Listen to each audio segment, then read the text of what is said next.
Well, it connected, it looks like technically at 12:59. I'm 1 minute early. I didn't expect it to connect that early. Maybe that's a good sign that things will go smoothly in the stream. Oh crap, I didn't even check. Is audio even working? Hold on. Yes, it looks like audio is good. Let me know if the audio is loud enough. I adjusted a little bit again, so hopefully if it's too low, I can turn it up, but it might also blow everyone's ears out if I turn it back up. So let me know how the audio is. And let's see. Before we get started, if you are someone who is like, wow, you talk way too much, that is not what I'm interested in, check out Patreon. Those are just going to be my straightforward tutorials. It's not me telling, story time about my plants or whatever random thing I'm on about that day. So that is going to be a better fit for some of you who are just looking for, like I said, straightforward tutorials. These live streams, we're chatting, hanging out, talking to you with you guys. So we chat about everything. Make sure if you do have a question for me that you do the @Lachri fine art. If it doesn't highlight, like if my name doesn't, I guess you guys wouldn't, I didn't know this. You guys don't see that it highlights in orange. I see that it highlights in orange, but if it's not there, I just won't see your question. So make sure to do the @Lachri fine art. Nick says audio is good. Paul said, so apparently art supplies are getting rid of cadmium paints. Why? Because they're toxic, I believe is the reason. What's going on here with my nail? Because they are toxic and there are non-toxic alternatives. So for me personally, I use the non-toxic alternatives. I never realized, and the non-toxic ones are less expensive from what I understand. At least, as the user buying them. They always cost more to get the cadmium color. And honestly, I can't tell a big enough difference to care. As you guys know, it's our values that matters more. That like being slightly off or different, don't think it really matters. And the funny thing is, I did a test for Liquitex sent me their cadmium colors and their synthetic or their hues. So to test out, and when I tried them both out, I liked the hue better. I didn't know which one was which until after, like I actually kept it as kind of a surprise. Yeah, surprisingly enough, I like those. And the cadmium ones had a funky smell to them. I don't like it, which is weird because I love the smell of oil paint. Didn't like these. That was with acrylics. But yeah, I just personally, I don't see any reason. Like, why not go with the less expensive, less toxic version? It just makes more sense to me. So that's probably why a lot of them are moving that way. I mean, I haven't researched it. I'm just making assumptions. That would be my assumption. Let's see. Victoria said, hey, Lisa, just wanted to ask, how do you feel today? I feel great. Thank you. I'm like taken aback. Was I sick? No, I don't think I've been sick. You're just super friendly and nice. Thank you. Let's see. AT said, loud and clear, Lisa. Good. Okay. So we are working today. I'm working on the Canson Mi-Teintes. This one is a gray, and you can see the little pigment in there. It's actually in the paper. It's not like bad camera. I mean, my camera's not amazing for these live streams, but it's the paper. It has that cool texture. I thought that'd be kind of neat to include into ours. So I'm going to use that. Jail said, have you used the Lyra Rembrandt polycolor pencils? If so, how do you feel about them? Funny you bring that up. The one piece I did with them just sold last night. So my seahorse and starfish. So you can check out, I have a video with a review that goes over in depth my feelings on them, but I like them well enough. Like I don't find myself reaching towards those over my other ones, and that may be as simple as I just never put those in my storage boxes, my 3 drawer boxes that I have my pencils in. I never moved them over. So I probably would end up using them more often if I had done that. Maybe I should do that. That may need to happen. But no, I mean, I like them well enough. I definitely I can get sharper detail with my polychromos, but the smooth blending was really nice with the Lyra Rembrandt. So I really liked them. Let's see. Paul said, pumpkin spice coffee. No, today is cinnamon sugar cookie. It's not much sugar, but still tasty. Mostly it's cinnamon. Pat said, payback for Nick after all your teasing during his live stream. Okay, I should probably ignore Nick today because I deserve it. And there we go.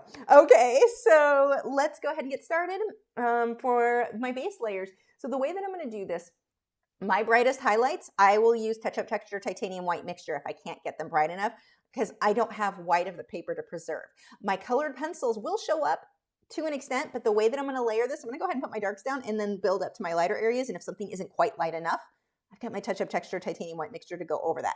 Now, if you don't have that product, if you have an area you want to be super light, maybe put those first. Don't layer quite the same as what I'm going to do. I find this method to be easier, but that would be an option. The other thing you can do is the way that I'm going to layer this, if you realize, wow, mine didn't get quite dark, like it's a little, I can't get the lights to stick on top, it's just blending in. You can take, if you've got, which you should have if you're working with colored pencils, a Faber-Castell Perfection Eraser, which I apparently have lost. Where is mine?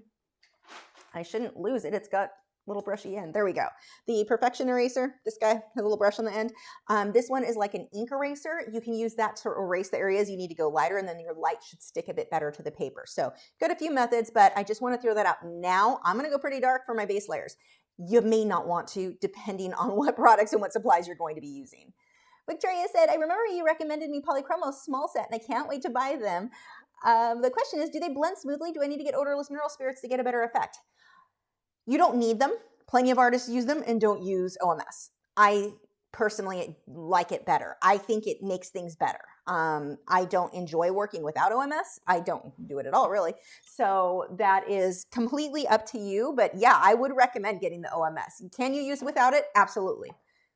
Do I want to? No. Let's see. Which do I want to do for my base layers? Let's see what I've got for my light fast colors. If I've got the reds that I want, I think I'll use some of the Derwent Light Fast because they blend fast. And being that this is a live stream and we've only got the 2 hours, I am limited on time. So I want to try to get as much done as possible in as short amount of time as possible. So let's see. We'll get some violet. I'm going to pull out the colors, not that big of a deal. If you don't have the same colors, same pencil, same anything that I do, it doesn't really matter. Don't feel like the color is what's going to make or break your work. What is going to make or break your work are your values. Are your darks dark enough? Your lights light enough? That's what matters. Don't focus and get all worked up over having perfect colors because it just does not, it's not a big deal.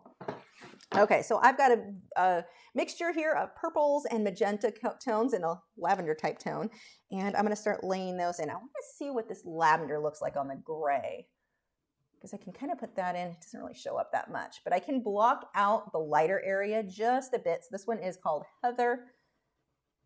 I'm going to call it lavender because that's what it looks like to me. Someone should hire me to name the pencils because they will be names that most of us will know what it is, except for Quidonkadonk Red. I would definitely rename it that. I'm thinking we may need a merch shirt that's in red that has maybe Cletus Quidonkadonk on it, or just a colored pencil or something, and like something about Quidonkadonk red on it that no one else but you will understand. Well, those of you who are here for my inability to say if I read it, I can say it. I can't say it on my own. Kind of like my Monstera Stiltepicana. I can't say it right if I don't read it. I can read it clearly. I can't, like, my brain shuts up and says, nope, we're not pronouncing that unless you read it. So this is just going to map out for me. I'm going to have to adjust because the color's not showing up. Well, let me block this in and then I will adjust it. This is mapping out where I'm going to want my really dark areas and my really light areas. But my colors are not showing on the camera well, so I will fix that in just a moment here. I'm not pushing super hard. One of the things that I like with the Canson Mi-Teintes, it's got a bit more tooth than like the hot press watercolor paper, and I feel like I don't need as many layers. Like it lays down so well, so quickly. So that is one of the reasons you see me use this paper a lot in the live streams, because I can get more done quickly, which, you know, in a live stream, kind of a big deal. This just looks almost gray to you guys. So let's see if I can fix that now. Whoops. Let's see. Unfortunately, I have a hard time with the daytime filming because this room is really bright. Transitioning from the Wednesday night to the daytime, like until I get started, I can never tell if the color is going to be quite right. Let's see, saturation, let's bump that. That maybe my hand's gonna, whoa, that makes my hand super red. That is gonna be overdo the other color, so that's probably not the way to go. Maybe, oh, come on, stop sticking.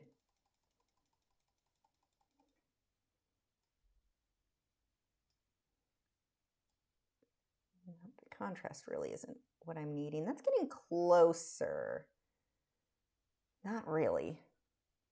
Maybe the white balance. Oh, that actually kind of helped. We're a little too blue.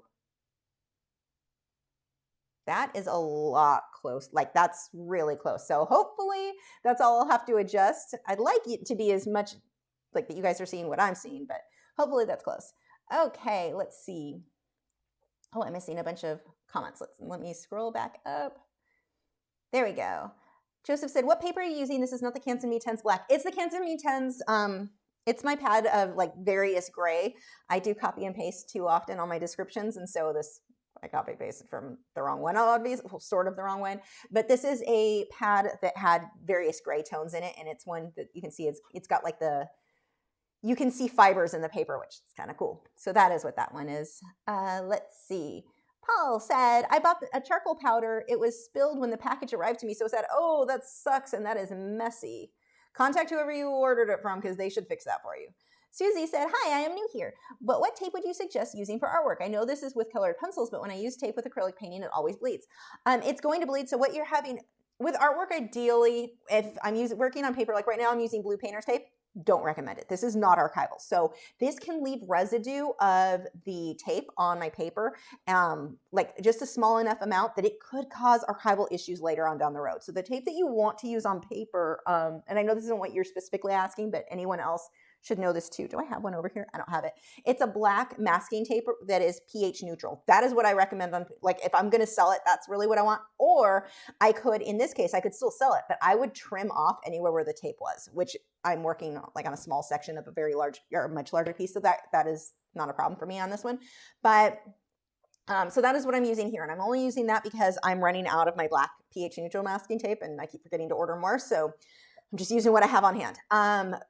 For acrylic painting, the reason you're having it bleed under, for acrylics use regular masking tape. I don't use painter's tape. Painter's tape doesn't have enough tack to it. Now with acrylics, it's not as like big of a deal with the bit of paint or tape sticking. You don't run into the same problems with acrylics, I find, that you would with paper. So that's why I'm not like using pH neutral. pH neutral isn't going to stick well enough to my acrylic paintings. So I use regular masking tape then, but here's the trick. You want to use a clear gesso, not clear, well, you could use a clear gesso, but that's not what I use. A matte medium or some sort of clear medium that you would mix in. You could mix in with your paint, but what you'll do, you'll put your tape down with the acrylics, and then right between, on the inside, between the tape and, before you paint, between the tape and whichever area you're trying to get a harsh edge, you're going to put that clear matte medium or glazing medium would work. That's the word I was looking for, what I usually use. Glazing medium would work. But what's going to happen is the clear is what's going to slide under the tape. And now when you put your acrylics, it shouldn't slide under because it's already blocked out by, like, you've got this clear border. So that is why that is happening, and that's the solution. Let's see. Amy said, I'm sure you have heard Holbeins are coming to the US. Are you planning to get those in review? Absolutely. I've always said if they change and they make them so that they're available in the US, I would love to try them. I should get some oranges out. I would definitely love to try them. So you guys know I've complained a lot as far as like, I don't think it's worth the money. They cost way too much because they're not really legal to be sold here. And they weren't labeled properly to be sold in the US. They didn't do the proper testing, which I had some concerns about that. Like, why wouldn't you just do that? So, and I'm not like anti-Holbein. I love I'm using just my, real quick. The reason that I'm going with this one is this orange cadmium orange. The reason that I'm going with this orange and it's polychromos instead of the Lightfast did not have the right color I wanted. So sometimes I'll choose the pencil based on, I know this one's going to blend super smooth and I need smooth blending. Sometimes I'm going to choose it, like in this case, based off, I just need that color. It doesn't matter to me which brand, I need that color, and that is why I grabbed that one. But going back to Holbein, yeah, I like their airbrush paint. There are products that they make that I like, but I definitely, with the colored pencils, they were so overpriced, and they're not any better than polychromos. I know that from people I definitely trust who have used them, and it's like, why would I pay more to get, like, it doesn't make any sense. And the other thing before, because they weren't sold in the US, not legally, people were getting them on this actually curves the other direction. People were getting them off like Amazon or eBay or whatever. You can't buy them open stock. That's an issue for pencils that are super overpriced because, again, weren't supposed to be sold in the US. I'm really curious to see what the price point is when they're sold retail here. They should be more reasonable. So that would of course factor into my opinion on them. So yeah, I'm very interested in trying them out. Now, as I go through these grapes, they don't need to be exact to what my reference photo is. Like if one of these areas is a little bit more red instead of a dark orange, it's not a big deal. What matters is, are my dark areas dark enough or my light areas light enough? Getting variation in here, that is what's going to make a difference too on these. I don't want just one solid, like people get hung up on, I need the perfect color. Like what's the perfect purple? I'm spitting, that's classy. The perfect magenta. I need that perfect color. That's what's going to make my work look realistic. No, it's not. That is not the thing that makes your work look realistic. The thing that makes your work look realistic is paying attention to your values. Dark's dark enough, light's light enough, get that dimension in there, and that's how you get it. The color, not a big deal. People put way too much importance on color. Yes, it plays a role. It does not play that big of a role. So don't like get hung up and not move forward in your artwork because you're so, I don't know which color to choose. It doesn't matter. Pick one. Pick any one. It's not a big deal. Just keep working to build up so that your dark's dark enough, light's light enough. Now, there are exceptions to that. Sometimes color will matter. Like, let's say you're painting or drawing blonde hair. You're not going to use a yellow pencil. So, there's things like that that I think are helpful to know. But overall, not something you really want to focus on. I see so many people waste so much energy, so worried about which pencil color they choose or what paint color they choose. It's like, it's not that big of a deal. You're focusing on the wrong thing. I can already tell you right now, when you start focusing on that, your work is probably not going to be too amazing because you're not focusing on the thing that matters. Let's see. Alana said, my pan pastels arrived. So excited. Trying them with today's grapes for the underpainting. Nice. Yours is going to go faster than mine. That is awesome. Those are so fun. I love them. What paper are you using it on, Alana? That scrolled. Here we go. All hail Quedonkadonk, probably spelled that wrong. I don't know. I'm thinking that's probably how I'll spell it too. I made it up. It doesn't have a spelling. Let's see. George said, I look forward to seeing the colored pencil grapes. I haven't seen you work on non-white or non-black paper before.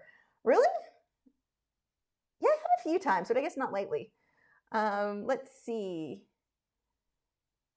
Joseph said, you need some smart window blinds for the daytime streams. The problem is with those too, is that that's here, well, it's not cloudy today, but lately it's been super cloudy. And so it'll keep changing constantly. I don't know, do the smart ones adjust for that?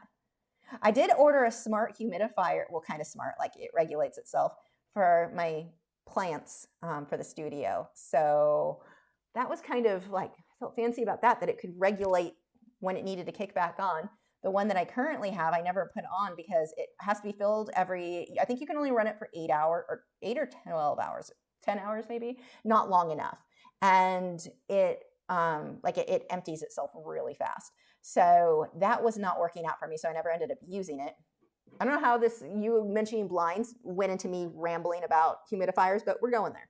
So I found one that plant people recommend. It's a freestanding tall one, and it lasts for 3 days. It doesn't have to be refilled.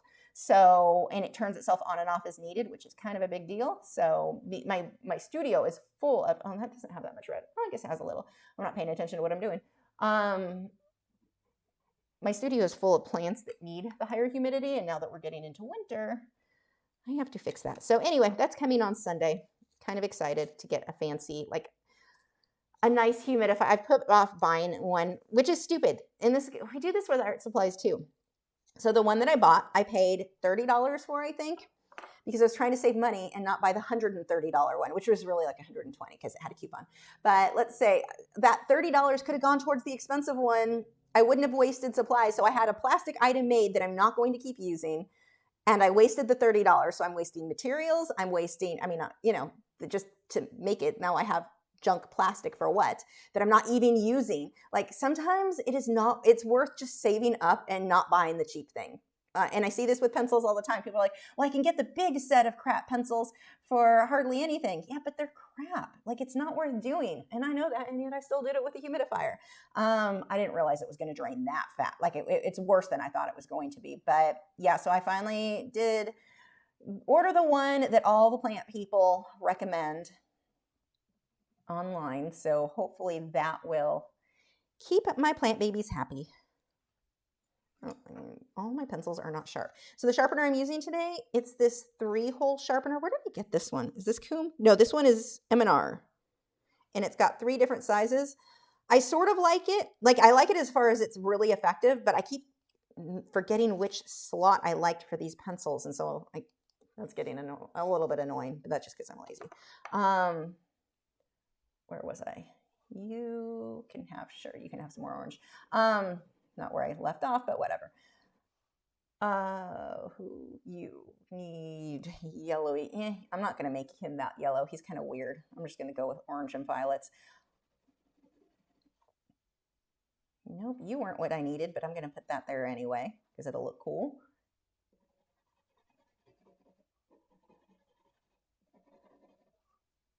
Oh, here we go. This is where I really needed more orange. Here and up here. So right now I'm just mapping out kind of loosely about where I want my colors to go. I've got to go before I blend out with OMS. I'm going to have to go over this multiple times and really make sure I have a good amount of pigment on the paper in order for OMS to work right. And so the main problem that people have when they use OMS, and they say that it makes it look dull or didn't blend out. They expect it to be like with watercolor pencils or Inktense. You put like a little line, a little bit of shading, and you put watercolor on it, it like explodes in color. It doesn't work that way with colored pencils. With these, we need a lot of pigment on the paper in order for the OMS to do much of anything. Sorry, I'm having a really itchy nose for some reason.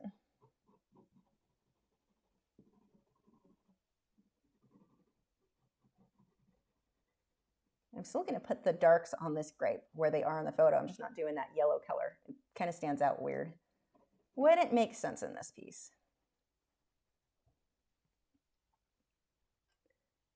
Let's see.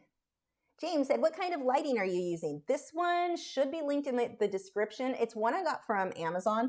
I forget the name, but they're really effective. It's a daylight bulb. It's taken the place. I used to use OT lights and recommend OT lights. And I mean, OT lights are still good, but they're very expensive for what you can get now that are just as good. Actually, I like this one better than my OT light was. It's more adjustable. So yeah, that is, it should be linked in the description. If it's not, it should be on the acrylic supply list over on my website. You go to lachri.com under supplies and then acrylics. I think that's listed there. I don't know if I've updated the colored pencils yet. I'm so behind on everything. Let's see. Lottie said, do you like to draw in the daytime? I find myself preferring the evening after 7. Yeah, I don't like to draw when it's light outside at all. Like, I really have a hard time getting myself to do artwork when it's light out. Lucas said, have you ever tried drawing while being drunk? Not seriously. That is, I have a personal rule. I don't like being drunk, but the times that I have, my personal rules are if I'm drunk, there is no posting on social media and no serious artwork or attempting to work because I don't want to ruin my business over I didn't control myself and had an extra glass of wine one night. So yeah, those are my personal rules when it comes to that that I wish more people followed. But anyway, yeah, no, nothing serious. I am though, and this will be fun. I mean, I'm not going to get drunk, but my friends Jimmy and Topher are coming over. I think we're hoping for next Sunday. We'll see if that happens. But I have a bunch of Smart Art boxes, so we're all going to have drinks and do our just Smart Art boxes that haven't been open, so we don't even know who's getting what. We're just going to pass them out. So there'll be 4 of us, my husband, and then Jimmy and Topher and me. And so I'm going to record parts of that. It won't be a live stream, so I can edit out any swearing, but we will have some drinks and be playing. We usually do game nights, but we thought that would be fun. I'm like, I have all these Smart Art boxes. Topher and Jimmy are both really good. They're good with art. Well, Topher's a dentist. That's an art all in its own, but he actually does good art too.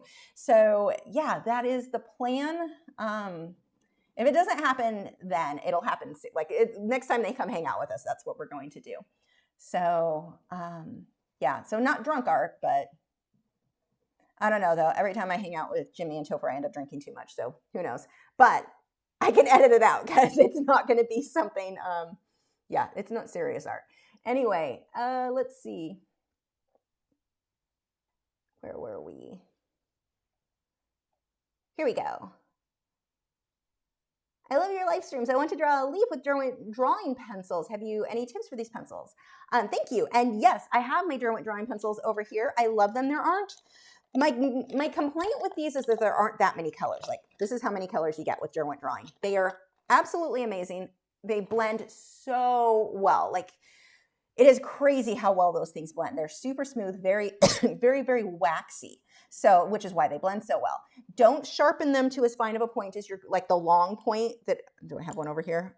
Actually, here's one. So see how this pencil is sharpened to a longer point? This is my polychromos. With Derwent Drawing, maybe if you can get the sharpeners that go at like more of a sharp angle so that it's not long, because it's going to break. They're very soft. It's not an issue of like, oh, they're defective and they break easy because of that. This isn't a Prismacolor issue of they're just made badly.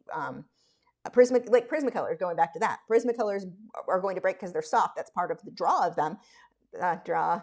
Whatever. But that's part of why a lot of people like them. They're very soft, and so they blend very smoothly. Downside there, one, most of them aren't light fast. Well, like half of them aren't light fast. I don't remember the actual percentage. The other thing is that with those, they're not centered. There were quality control issues that on a pencil that's going to be prone to breaking. And I'm not upset about them for being prone to breaking. That's the nature of that softer lead. My problem is you didn't provide us with a good casing, and just like the leads were off center, so they were breaking constantly. Like that was the issue that I have with Prisma. I feel like I'm not fully explaining that story. Most of you have been here long enough to know my rant with them, but that's like, point being that these, when I talk about the Derwent Drawing breaking, it's not a defective product. It's a soft lead. They're made well. The problem is just, or not problem, it's just you don't want to do that super long point on those pencils because they are going to be more prone to breaking. So that is my tip for you with that one. But they blend so well with OMS. Oh my gosh, they're pretty amazing. And I wish they came in more colors. Now, as I layer this, I am not pushing very hard. It sometimes looks like it because my fingers are weirdly jointed, but you don't want to put a lot of pressure on here, because if you start doing that, you're doing what's called burnishing, where you flatten the tooth of the paper, and it'll make it look like you're getting a lot of amazing color really fast. But what you're actually doing is preventing yourself from getting future layers. So you do really end up limiting yourself by a lot. I need a light blue. Let's see if this color will do it. Let's see. Angel said, actually, the Holbein company for colored pencil failed with recent tests, so it might just be a dream for us here in the US. Wow, that is interesting. See, and that goes back to where I was saying I don't really trust, like, why didn't they test it already? That raises questions. Like, it's a company. They want to make money. They know they're going to make money selling colored pencils. Right now, everyone wants colored pencils. They would make so much money. So why haven't you? Like, what is going on that made you choose not to? Because you sell your other products. That's interesting. I'd like more info on that. Kim said, hi, Lisa and everybody. I'm new here and so jazzed that I found you. Welcome, Kim. Alana said, using Canson Mi-Teintes taupe colored paper on the rough side with the pan pastels. That should work out really well for you. I really did like the pan pastels when I used them on the Canson Mi-Teintes. I don't think I have tried pan pastels on anything. Everything I've tried, I've liked them on so far. I need to try them on pastel matte too. Angel said, and so it began. Facebook has totally emerged with Instagram. They're not separate apps like they used to be, because you can message from Facebook to Instagram. Yeah, I'm not a fan. I didn't link mine. Like you can link it in a way. I'm adding blue here to the light area, but you can link them in a way where you can message on one. I removed mine because I'm like, I don't respond. And if you've ever messaged me, you know this. I pretty much never respond. I don't even look at my private messages because I don't have, like, it gets overwhelming. It's not that I don't appreciate it. It's that there's no way I can do that and get artwork done and all my other stuff that I'm always behind on. So yeah, I wasn't like Instagram. I had like 2 people that I chatted, or one. No, I think Instagram was just one person that I would talk to occasionally. Now that they're merged, I'm like, now I'm getting I started getting notifications. So I don't know if you still can, but I kind of you could make it turn off the notifications to your Facebook. I don't know. I'm rambling, and I don't like it either. The integration with those two. I know, like, my interactions with Instagram, like, people don't see it. Even my mom follows like 3 people, her family, that's it. And she doesn't, like, how is my mom not seeing every post that like, what are you sharing? What advertisements are you sharing that people are not seeing every single, like, yeah, not a fan.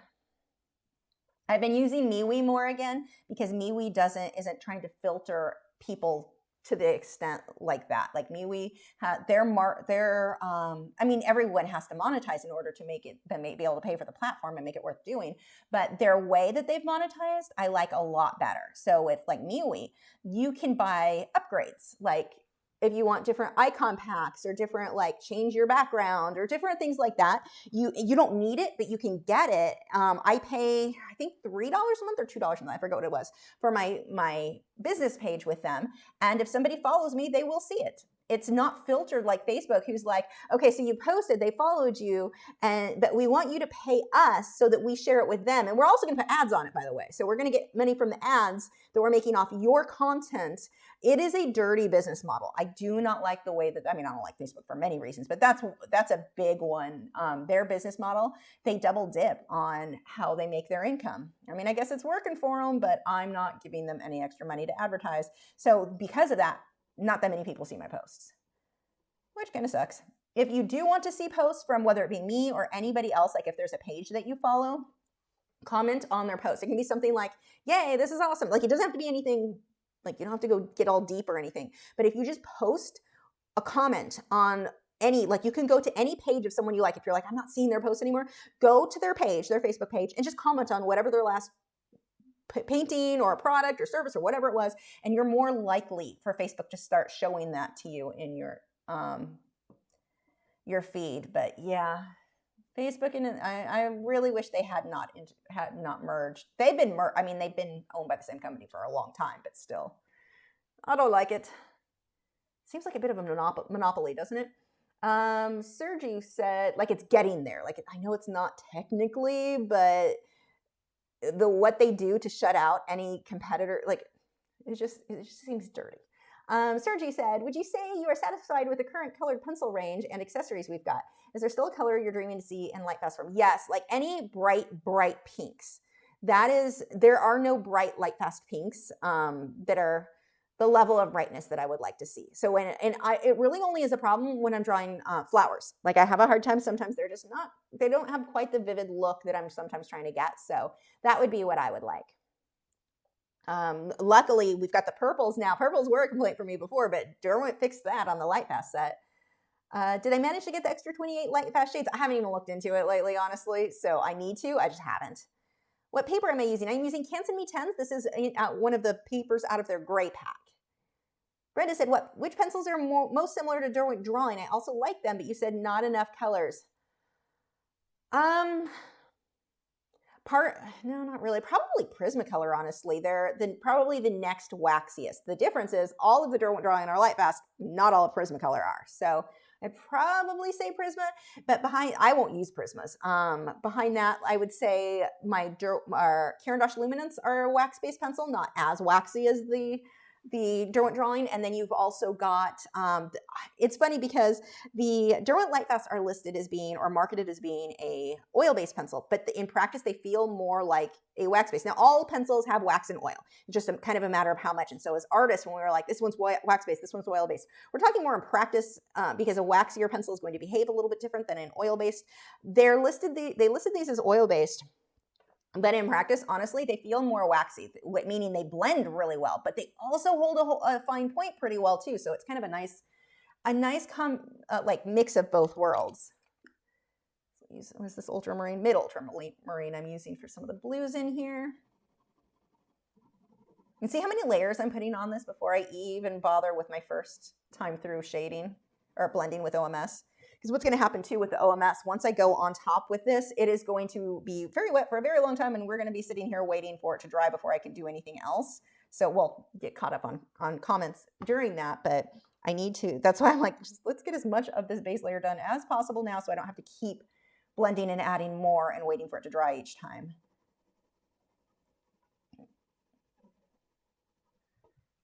Let's see. Oops, that just jumped. DJ said, happy Halloween, you too. Where did I get my monitor that has the reference image? How did you install it? So it's I should have included, okay, so I still have to do the links. I'm almost done with that video. Like, it's actually edited and uploaded. I have to do the links and make a thumbnail for it.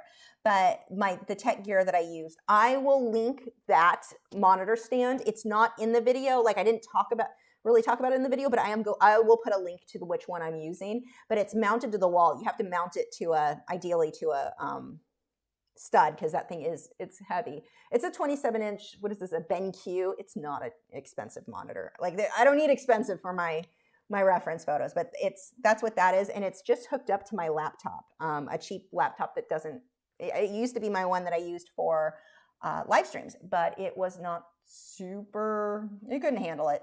It's just an older HP and it could not handle it anymore. So I switched to a gaming laptop, which is working much better.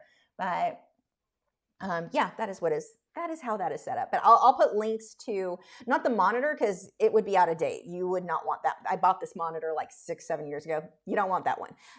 You would want to get a newer one, but yeah, it's a 27-inch, and then, but I will link or make sure to include the stand. And I had my neighbor install it because he has all kinds of tools, but it's drilled into the wall. Like it's some big holes in that wall. I missed a bunch of questions, so I'm scrolling. Okay, here we go. So we had Susie said, could you explain what OMS is and what it does do? I've never heard of it before. OMS, it's odorless mineral spirits. So it's what like oil painters use to clean our paintbrushes. So I have mine in this little thing. I use a little bit of, and you'll see when we get to that, it's a paint thinner, and it's going to dissolve the binders in the colored pencil. And so it almost like, and this is not the right term, or the right word for it, but it feels like it dissolves everything together and makes everything, you'll see when I do it, but it's going to make it nice and pretty and smooth instead of right now it looks like crayons. But in order for that to work, I need a lot more pigment on the paper.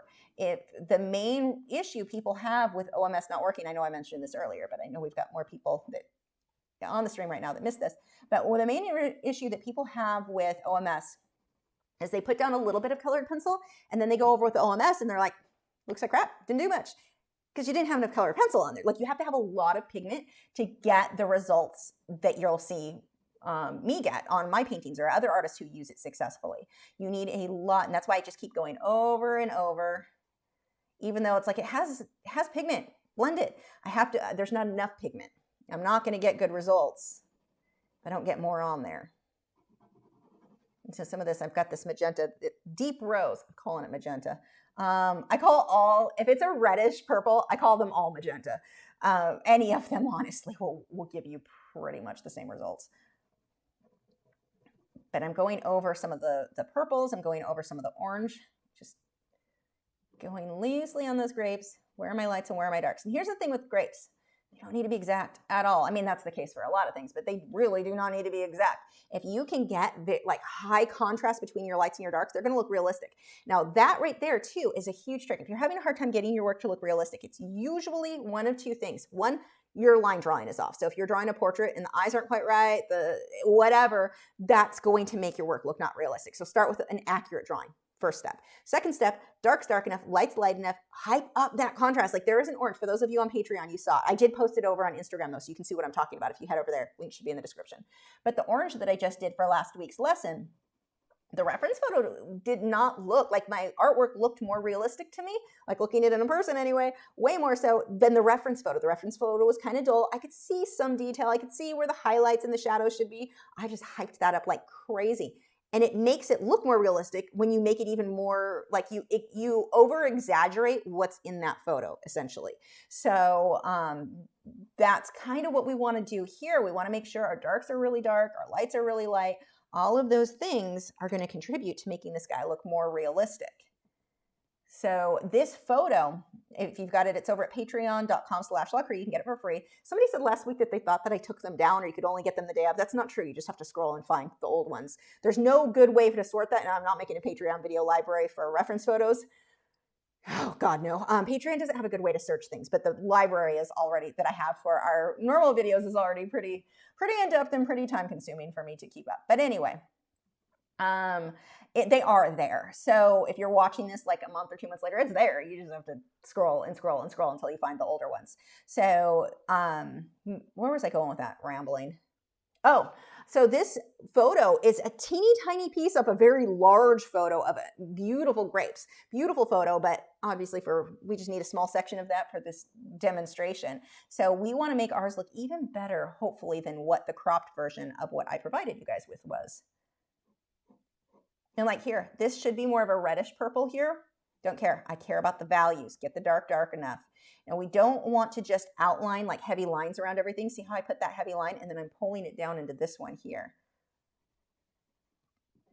We don't want super heavy outlines anywhere. Everything should just kind of fade. Let's see. This is going to jump. Don't jump. Don't do it. I know you're going to do it. It didn't. Oh, no. Oh, there it goes. I knew it was going to. Scrolling back up to, where were we? Okay, here we go.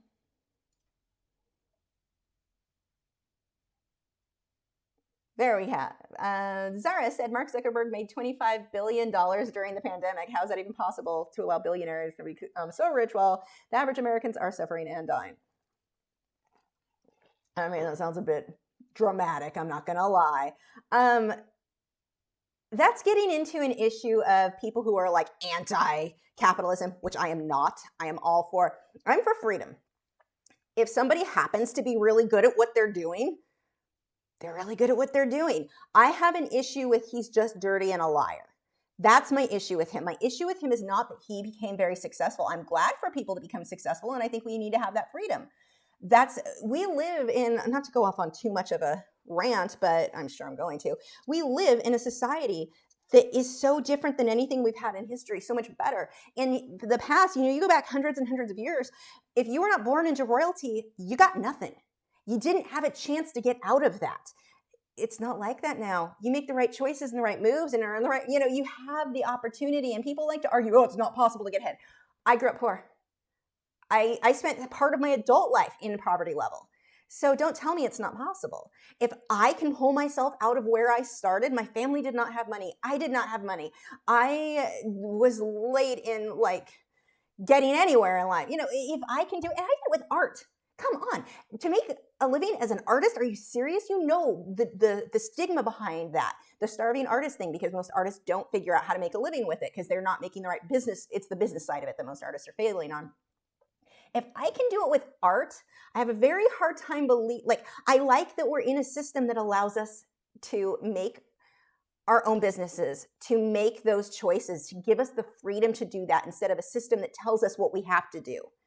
And then ends up with everyone in poverty, everyone. So you're not going to get me on board with this idea of, the evil rich people. Am I ever going to be rich like that? No. But I'm okay with somebody working to the point and making the right moves to get themselves to that point.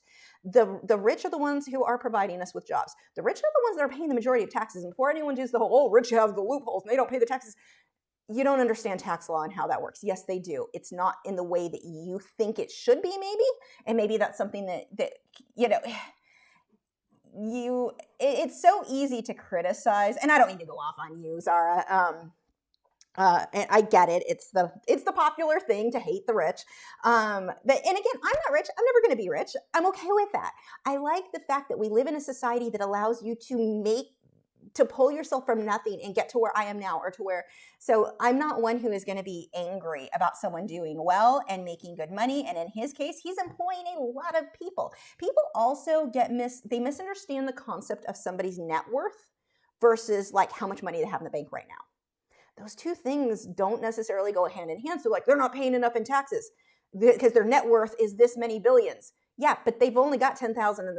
I don't know what they actually have in the bank account, but it's not the same thing. What your net worth is versus what you actually have material that that's why a lot of people are they didn't pay their net worth of taxes, because that's not tangible goods that they could just sell and have. That's not how that works. And so I think a lot of it is people who misunderstand. It amazes me how many experts in economics don't understand economics. But a lot of that just comes down to understanding how economics works and understanding, I'm not against somebody who can provide jobs for people. We needed jobs. That's a good thing. I think that company is just dirty. I have some serious complaints about many things they've done, many things they've said, many things they've lied about, many things like selling, people's personal messages were sold or given access to certain companies. What? Facebook has done some dirty things. So don't take it as that I'm supporting them in that. I don't think they're a good company, but I'm not mad at them for being wealthy. That's not my issue. I'm not mad at them for making an income. The fact that we shut down everyone else's business is a bigger problem to me. So, Oh, people are going to be mad. Here's where all my thumbs downs came from. No, you're bad if you're rich. It's always bad. Not you, Zara. I'm just saying, those are the comments I'm about to get later on from people later. Trust me. But they'll end up just deleting anyway because whatever. Yeah. How's that for a rant? That was me trying to not get too worked up for a rant. Lori said, hi, Lisa. Are you not worried that the humidity in your studio will affect your paper? Open windows yesterday, still very humid. Notice the pastel matte piece that I working on curled. So no, the way that I store them, it should not be a problem. But it is something I'll watch. But the humidity, I mean, I keep the humidity. It's what I want the humidity in the winter to be is the same as what I had it in the summer. It's just that now because of the heater coming on, it's getting too dry in here. So it shouldn't, and it's something that I'll watch. But the paper is not, actually my paper, most of it isn't even stored in here. Most of it is in a separate closet. So it shouldn't be an issue, but I'll have to watch. Kimberly said, well, Holbein isn't allowed in the US. I read they would be allowed if they'd get rid of a particular ingredient that alters the signature of Holbein colored pencil. Interesting. What? I need to look into these. You guys have all the dirt on this. I don't know anything about it. That is crazy. Let's see. What made you choose this paper for this picture? Good question. So this paper, because it has a little bit more tooth than like a hot press watercolor paper, that pencil lays down so much faster, like it sticks to it better. So it doesn't take quite as many layers. And in the case of a live stream where we are limited on time, and I'm trying to, in a very short amount of time, get things to look decent, it's gonna allow me to do that faster. And so that's why usually with colored pencil, you see me working on either sanded paper or on the Canson Mi-Teintes during a live stream. Now that doesn't mean that I don't like my hot press watercolor paper. I absolutely do. It's a bit slower to work on. There's certain benefits with it that I do like, but it is a bit slower, and I'm just gonna have a harder time finishing the project or getting it to look even halfway decent during the 2-hour stream.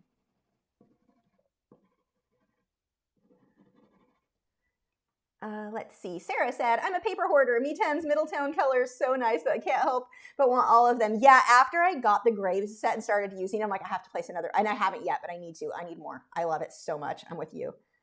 Gypsy Heart said, speaking of Patreon, my sub will be delayed a couple of days this month, thanks to the wonderfully lovely person in New Zealand who got my credit card and number and went shopping on my dime. Oh my gosh. Message me if you want to watch any of the videos while you're sorting through all this. Message me and I'll send you the link for whatever you want. I'm so sorry. That is, I've dealt with that before, and my God, what a nightmare. So just send me a message of whatever it is that you want to watch in the meantime. I'm so sorry you're having to deal with that. Paul said, why do some people not consider Texas to be the South, geographically speaking? It is located in the south of the U.S. Why though? I didn't know people didn't consider it to be the South. I can't answer that one. Leah said, thanks for the frog stream. Having such fun today working on the frog in Inktense. Nice. I liked it. He was fun. I kind of want to go and put more time on him. Who was it? Gemini. What is her? I can't think of it. Hers, Kate, she posted it. I'm like, oh, you spent so much more time than mine. Now I want to go spend time. Like, I'm inspired. Hers inspired me to want to spend even more time too. So yeah, I'd like to spend more time on it. Sarah said the pink one, Orchid, is just too perfect to draw flowers. The pink one, Orchid, is just too perfect. For which brand, Sarah? Kimberly said, same with people saying the celebrities who have lost their homes with California wildfires does not really matter. Well, they earned that property anyway. So yeah, no, I feel sorry for anyone. Like my brother-in-law, or I guess ex-brother-in-law, he's still very involved in my sister's life. Well, he's the father of my nephews. So there we go. They had the fire got into theirs. And it's like, you look at this house and it's like, it's stunning. It's not a house I will ever have because I will never be as rich as he is. But I feel, that still hurts. That's something he worked for. It was something that he loved and his family loved and enjoyed. And it's like, I don't think that because he had more than me, too many people get jealous of those who have more than them. And I guess because my brain I just don't really get, like I'll joke that I'm jealous of someone over something or whatever, but I'm not actually. Like, I'm motivated when I see someone have something awesome, like what my brother-in-law has. It's like, it motivates me. Like, I want to do better. What can I do better? How do I make that happen? That can be done. It can be done. He's the same way. He didn't come from money. This guy built himself up from nothing. And it's amazing to see the potential, the fact that we have the ability to do these. And we have too many people right now who are like, no, it's not possible. What do you mean it's not possible? I've seen it done. I've done it myself. I've seen other people do it. Come from nothing. Come from I don't want to go too far and say something because someone's going to be whatever, but it can be done, and people just want to make excuses on the reasons that they can't succeed. And it's like, I'm not saying it's going to be easy, and I'm not saying everyone's going to make the same choices that everyone else did, that those who did succeed, but it's like, it can be done. And that wasn't the case. Like, you just, people need to study history, like actual history. I think that would make a difference. Understand what it used to be like and see how far we've come. I definitely don't get why people would rather sit around and be jealous that someone has something they don't have instead of work to getting that themselves. Like, to me, I find it motivating to see like what my brother-in-law has. Again, I probably will never have what he has, but you see that. You see the view of their backyard that caught on fire. You see well, they'll fix it, but it's like, that to me is motivating. And this guy works like you wouldn't believe to get to that. Like, when you see, I think that's the other thing, to see how hard someone works to get to those points. A lot of people, they don't see that. They only see the fun posts on Instagram and look how great of a life they have. And it's like, do you have any idea how hard that guy works? Like, he's going to have a heart attack at 50 because he works so freaking hard to make that happen. And I think that's what separates a lot of people too. It's like they want what the person who worked that hard had without actually having to work that hard. And maybe it's because they don't realize that's how hard that person works. And people do that, well, I work hard too. Yeah, but working hard at certain jobs, like, you have to have your side hustle. And I hate that term, side hustle, but you have to have something that you're working for on your own. Get your own business going. Whether for us, it's art. Get that art business going. It's hard. It took me a long time because internet wasn't really a thing when I first started.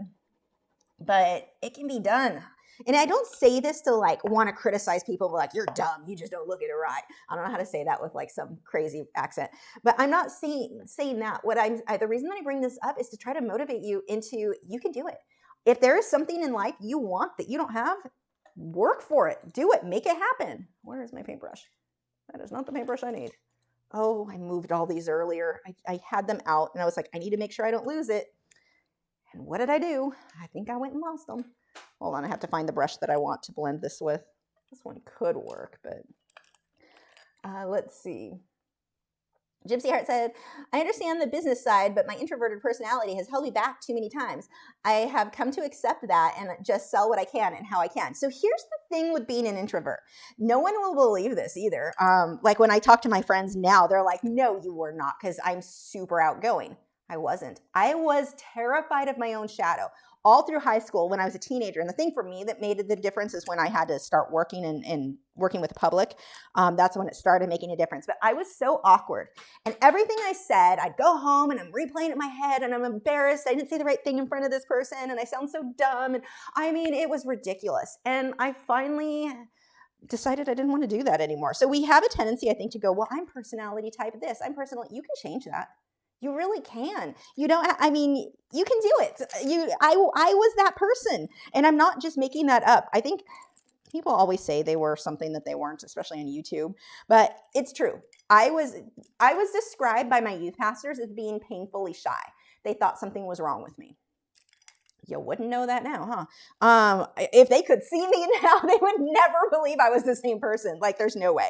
And it took years. It was a thing. And I still don't like to be, I'm not a person who likes to go out and be at parties, and I don't like to go clubbing or anything like that. I mean, I'm too old for that now, but even when I was younger, I've never enjoyed that sort of thing. I definitely prefer being at home, but you can fake it. Maybe that's the better way to put it. You can fake it. I am not somebody who's going to go into a crowded room and like, I'm the center of attention, pay attention. Like, I'm not that person. I'm going to sit there and go, I feel awkward. I mean, I can go up to someone and talk, but it's just, but you can fake it. And maybe that's what it is, the fake it till you make it type thing. You can, if you need to get yourself out there, you can do it. And it's kind of nice online because you're not having to be in front of, okay, I'm just going to have to use that brush because I don't know where I put. I'm so dumb because I remember moving them and going, okay, I'm going to put it here and that way I won't lose it. And then I lost it. I do that all the time. But anyway, I don't know if that helps you or not, but you can, you can certainly change that for yourself if that's something that you want. I mean, if you don't want to, you don't have to, but it is something that can be changed and can be faked, I guess. Kim, oh, come back, Kim. Where were you? Kim said, I've just started a cat portrait on pastel mat. The underlayer is soft pastel. Which colored pencils should I use for the rest? I have Prisma, Derwent Drawing, and 120 Polychromos. I'd probably go with the Polychromos because it depends on how you're blending it. The Polychromos are going to blend easier. You know what, do a test on a sample, because now that I'm giving you that advice, but then I'm like, wait, I've not actually done that on pastel mat. I'm not sure. I don't want to give you bad information. And it's hard because pastel mat's expensive. You don't want to test on it, but you've got to. I would test on like a small sliver of an edge and see, or a small area of the piece and see will give you the results you want. If I had to guess, I would say I would probably go with the Polychromos, but I don't know. I mean, are you going to blend with OMS or how? I don't know. That needs some experimenting for sure. JT Parr said, you're spot on with your assessment of Facebook when they use you without your consent to make money. That is wrong.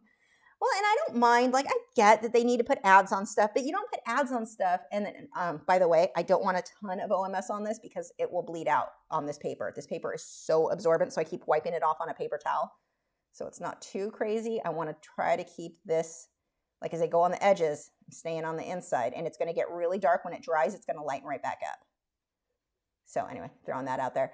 But Facebook, their thing too is just the fact that they're like, we're going to put ads on you're our content creator. Like, so YouTube is like, I'm the content creator. I'm the reason, not me, but you know, any YouTuber. We are the reasons when we upload a video that YouTube can make money off the advertisement. So they're like, hey, we're a partner. Let's do a partnership.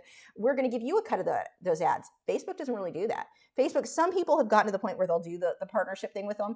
But for the most part, what Facebook does is we spent years telling you to build up a following on Facebook. So you built a following, a fan base, and then we changed it. So now we want you to pay us to advertise to that specific fan base. It used to be if you paid for an ad, it went to somebody who wasn't already a fan.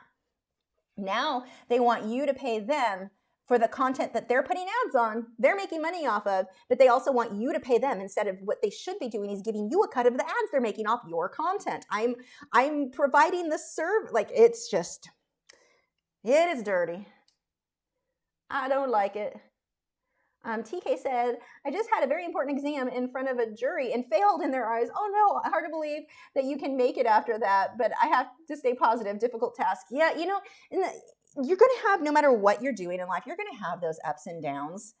Don't let it kill you. You're going to go, like, let's say you went to an art show and nothing sells. Well, get used to that. But, you know, anything like that, you're going to have those downs. I spent years when I first went into like full-time art. I drove around to Laguna, Balboa, Laguna Beach. I'm from Southern California originally. I went to those areas with those art galleries. Then I went to galleries more local to me. I was turned down again and again and again. It was a couple years later that I actually found no, wait, it wasn't even later. I was still at that gallery now that I think about it. But anyway, I had one small gallery, but I went to some bigger galleries, and to be honest, my work was not the quality. It was not good enough yet for those galleries. So, but the thing is, I was told no again and again and again, and I didn't let it stop me. Never like if there's something you're working towards, you're going to be told no. You're going to have things not go well for you. Don't give up. Every industry, everything we do, you're going to have those ups and downs. It's unfortunate, but it's just kind of a part of everything. I feel like I'm doing motivational speaker / rant day. Okay, so we have to let that dry completely before we go over it. But see, and it'll lighten up. Right now it looks super dark and super pretty. It's going to look pretty dull when it dries. The reason that it looks so dark is when the OMS is on there, it gets the paper behind it wet. When that paper gets wet, it gets darker, and that is what's showing through the pencil, which makes it look darker. If I did this on white paper, it doesn't get darker when you blend with OMS. It looks pretty much dry like it looks when it's wet. But on this paper, on any tone paper, so whether it be black paper that I'm blending on, the gray, dark blue, any of my colored Mi-Teintes paper that I work on, it's going to like dull up a little bit, but it works for a really good base. So now that has to dry. And then we can start doing the stuff that makes it look good when it is dry. Kimberly said, people throw rocks on things that shine. Yeah, God, that is a good quote. Gypsy Heart said, my introverted personality comes from my struggle with borderline personality disorder and actual real commissions. Okay, so your situation is going to be a little bit different. Let's just scroll. Where did you come? Come back.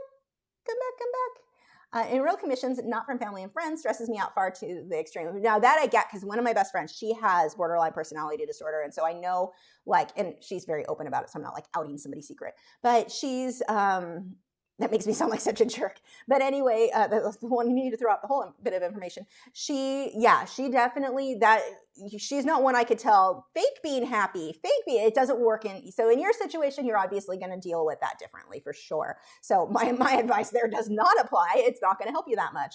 I think it would actually, my advice in that case would probably stress you out even more. So keep doing what you're doing. I probably should have thrown out that disclaimer because sometimes I don't think all the sides of possible situations there. And that would definitely be a situation where if somebody's an introvert, because like that's how my friend is, if she tried like faking and being out there and in the public, like it would stress her out to an unbelievable level. So yeah, I take it back. In your case, Gypsy Heart, don't fake it. You do what makes you comfortable.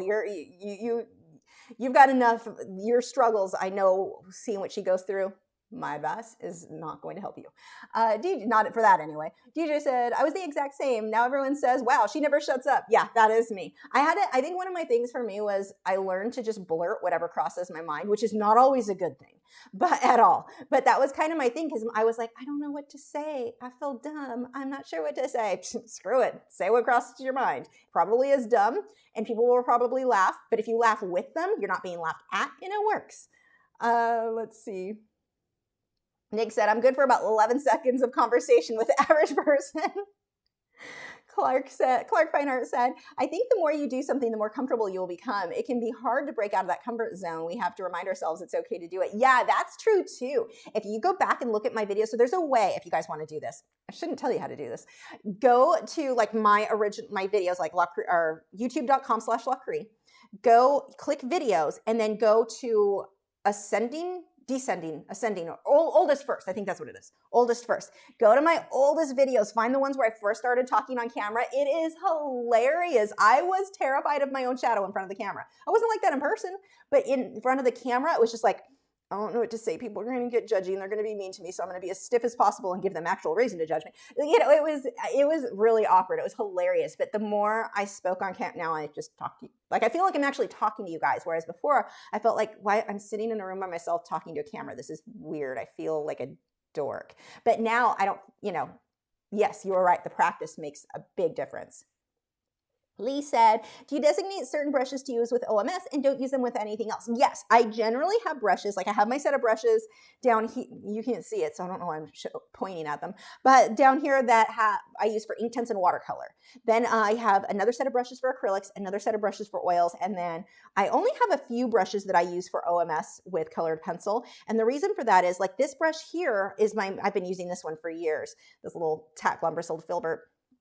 This one, it has, even if I rinse it out with the OMS, it's still going to have some of the wax and oil pigments in the brush. I don't want to use that and then go to my acrylics because some of that will get onto the acrylics, wax and oil-based products and water-based products, acrylics. Don't mix. We don't want to be mixing these things. So yeah, I have a different set of brushes for every medium pretty much. The only mediums that really share are my Inktense and watercolor.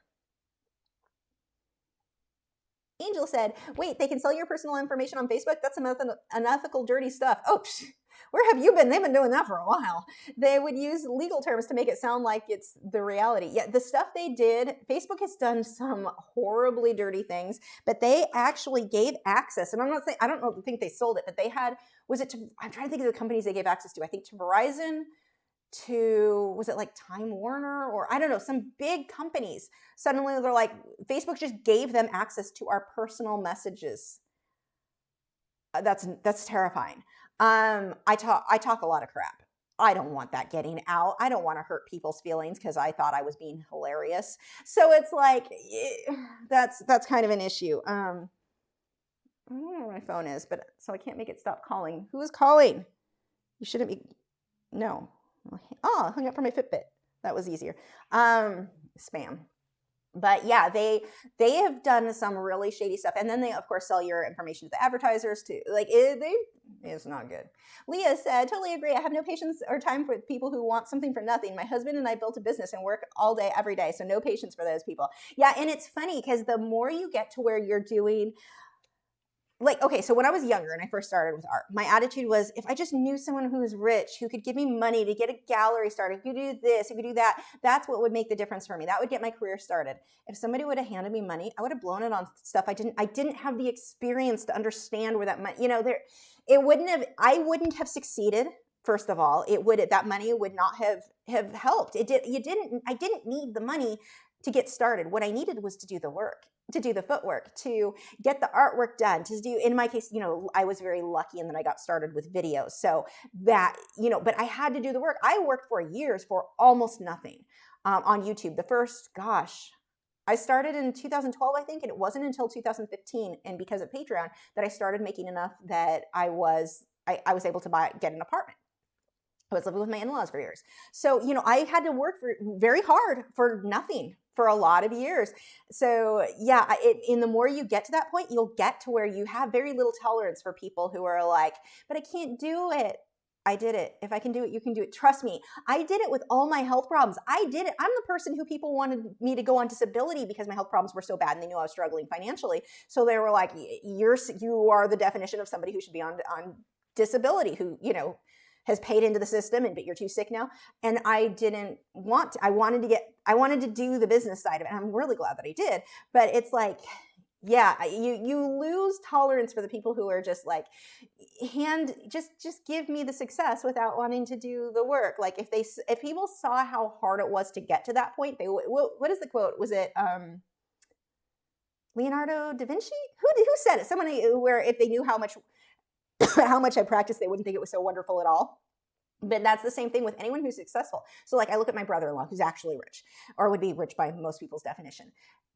He works so hard. If you saw how hard he worked, you probably would be like, not for me. I don't think that's what I'm saying. I'm like, I don't think I'm gonna work that hard. Like, I work hard. I don't work that hard. So yeah, you definitely lose some sympathy when you worked that hard to get to that point. And you get to, like, I get a lot of comments from people doing the whole, like, when I get art supplies and stuff, it must be nice. It is. I worked hard to get to it must be nice. Like, it wasn't that way before. Like, you think companies were giving me supplies when I started out? Because that's the other thing I'll see people say. Well, they're giving them to you, and you can afford the supplies, or you already have the supplies. They should be giving it to us who don't have them. Why? They didn't give them to me when I couldn't promote them. They didn't give them to me. Like, why? No one deserves anything. You deserve what you work for. That is my attitude on things. Will I be doing a background for this? No, I will not. That's why I like this paper. I think it just looks really cool. What I am going to do is come through and start doing the highlights and the contrast. I'm just waiting for this to dry. So while that dries, I can tell when I feel it, it's colder than that. Like, I can tell there's a temperature difference. So we'll let that set for a bit more. Lisa Ballard said, hi, Lisa. Said, hi, Lisa. Have you tried the Faber-Castell gold fabric colored pencils? Do you think they compare to the polychromos? Thanks so much for the amazing videos. Lisa, by the way, you guys hear me talk all the time about that dog forum I was on? She's the one other artist that I talk about. She's got really stylized work. I don't know where your stuff is, Lisa, for people to check out. Really cool. She's the other artist that I liked on that forum. But anyway, the gold Faber, I want to say I had, and maybe I'm mixing that up, because I had students that would bring in a pencil that I didn't like from Faber-Castell, and I don't remember if it was that. Is it the one with the little dots on the handle, or am I thinking of something else?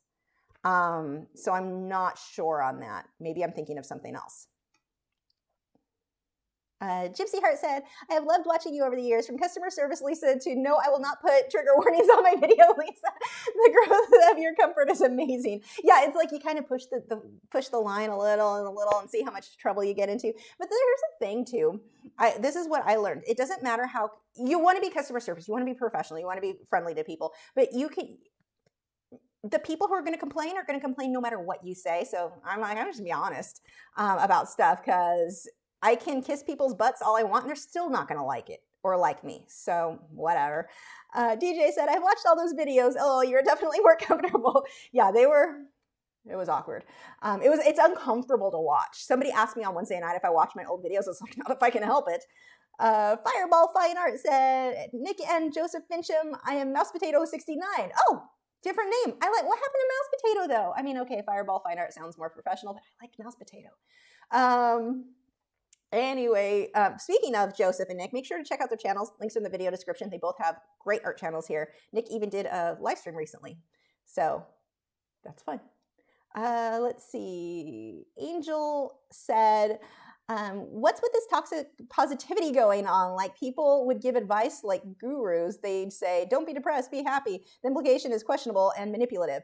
A lot of the motivational speakers, so I joke that I'm like doing motivational speaker stuff, but a lot of the actual motivational speaker advice given is some of the most horrible advice you could give. Like, let's talk for art. One of the most common pieces of advice given to artists, and I'm rambling right now again because I'm still got to wait for that to dry, but one of the most common pieces of advice for years given to artists is don't compare yourself to other artists.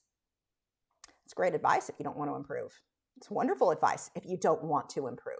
We give advice, you compare yourself, judge yourself in the sense of, I like what this artist is doing better than mine. How can I implement that in my own work? How can I improve my work? Like, I like this artist better than me. What is it they're doing that I could implement and make mine even better? That is how you improve, not by, I'm just in my own little bubble of, I'm going to ignore things that are better than mine. You're not going to improve. And you get that a lot with them. But one of the things a lot of the gurus will tell you too is quit your job and go all for, like if they want you to start your own business, like quit your job and go all in. Yeah, and then you lost your house or your apartment, you couldn't pay your bills, it's super stressful. Do you not do that? I've seen people tell that or do that with art. I don't know, I want to say that people tell artists that, but I've seen artists who watch that sort of crap and they think that they're going to quit their job and I'm going to give it a year. I saved up enough, I'm going to give it a year and go all in. And then they decide to give up on art because you're not going to make it in a year, like almost ever. It can happen. It is rare, not generally how it works. So, we do see a lot of times where people are just given this, it frustrates me, like this fairy tale advice that sounds awesome, but it's not. Who was it? Someone in our Discord for Patreon was given, their mentor gave them really bad advice. What was it? I remember reading it and going, it's freaking typical. It's the fairy tale land advice given to artists all the time, and it is horrible advice. They were told not to only paint things that will make you money or that you're passionate about. That's it. What? I just spit. That was classy. That was the worst advice. Like, if you can't, and so this person's struggling. They're like, I'm having motivation. I don't really can't think of anything original to paint on my own. I don't know what to do. And I hear this from a lot of artists. So I'm not talking about just this specific person, but what should I draw? And it's like, draw anything, draw a banana. Drawing that banana may lead you to an idea of something else. But if you're sitting around on the couch waiting for an idea to come, it's not going to happen. What is it? Inspiration finds you working. Go work, go do anything. And we have a lot of the gurus and a lot of the motivational speaker type things that give advice that is just not going to get you where you want to. I don't know. Maybe they give bad advice hoping that you won't be successful, so you have to keep coming to their courses to try to get more. I don't know what the thought process is there, but man, do they give some bad advice in those. Like, it's so frustrating to read some of these motivational things that are like, wait, what? You didn't think that through all the way, did you? It sounds nice. It's all fancy and fluffy, but it's like rotten underneath. So let's see. Beak said, is today's paper Canson Mi-Teintes honeycomb texture? Is that a good kind? I can't figure out which one it is. I don't know what the honeycomb texture, what that is. This is the Canson Mi-Teintes on the smooth side. Oh, maybe that's what you mean, the rough side. This is the smooth side. Linda said, what is the best way to frame acrylic paintings on canvas from a canvas pad? This is the first time I framed and needed it done for a Christmas present. Ideally, stretch it over stretcher bars. That's how I would recommend it. Although I have seen people put it, like, mount it I've seen it mounted to where it was like almost glued to a hard board and then put in an open frame. I've seen people just not mount it at all, just stick it in a frame behind glass. I wouldn't recommend that because acrylic painting in theory is that they're supposed to be able to breathe. So wouldn't be my method, but yeah, ideally with that sort of thing, stretch it, get stretcher bars and stretch that. And then you can put it behind the open frame. Let's see. Where were we? Leah said, when we started our business, we grew so slowly. No loans, nothing but hard work. Yep. And that's the way to do it too. If you can do it without going into debt, that is the way to go. Angel said, give us a brief journey of Lisa to what you are now. The truth about success in the real world. So, gosh, I think this is getting to the point where I can start putting layers on top. I started with, I need something opaque, so we'll go with our luminance. I was working at pet stores and then in animal hospitals. I worked at a pizza place too for several years as a teenager. But I started there, and I did not go to school. I took some college classes, but it was not for me. Actually, I ended up teaching the kids in the college class because the teacher wasn't teaching anything. I'm like, why am I paying for this? So I didn't follow through, thank God, because I would have gone into debt that way. So that is kind of where I started. I was working at an animal hospital, and then I would go home. So I would work full time. And this is something that a lot of artists don't really get. Like, well, I don't have time to work on art all day because I have to work full time. And yeah, me too. And then my difference was, though, that a lot of people, like when I was younger, I was in my early 20s, late teens, early 20s at this time. And a lot of people would go out to parties or clubs or bars and that sort of thing. I'm like, I'm gonna go paint. That's what I'm going to do. So, you have to set your priorities. What is it that you want to accomplish? And in my case, I wanted to paint. I wanted to make something of my art. So, that is what I did. You're going to make sacrifices. And a lot of people, they don't want to. They want to go have fun. And I'm not saying you shouldn't ever have fun. And there were a few times, I'd occasionally go hang out with friends, but I spent more time painting than anything else. So I worked at the animal hospital until I was 23, I think. 23, 24. And then I went full time with art. So at that point, I was teaching also, which is what made part of that possible. I was teaching art classes out of Michael's. This is light cobalt blue. That should show up. Oh, that's nice. And that was my definite, like, this is my main source of income. I also cleaned houses. I cleaned my ex-boyfriend's toilet. Tell me that's not like, really? You do what you've got to do to make ends meet. And so I spent many years doing that to make ends meet. And I was still working on making my business grow as an artist. And this is still before, at this point I did have a website, but it was before you really, definitely before YouTube or before anything like that. So I'm going to blend this out with what's on here because that doesn't have a lot of pigment there. So let's see, where were we there? Teaching, cleaning houses. That was my main income there. I would occasionally get,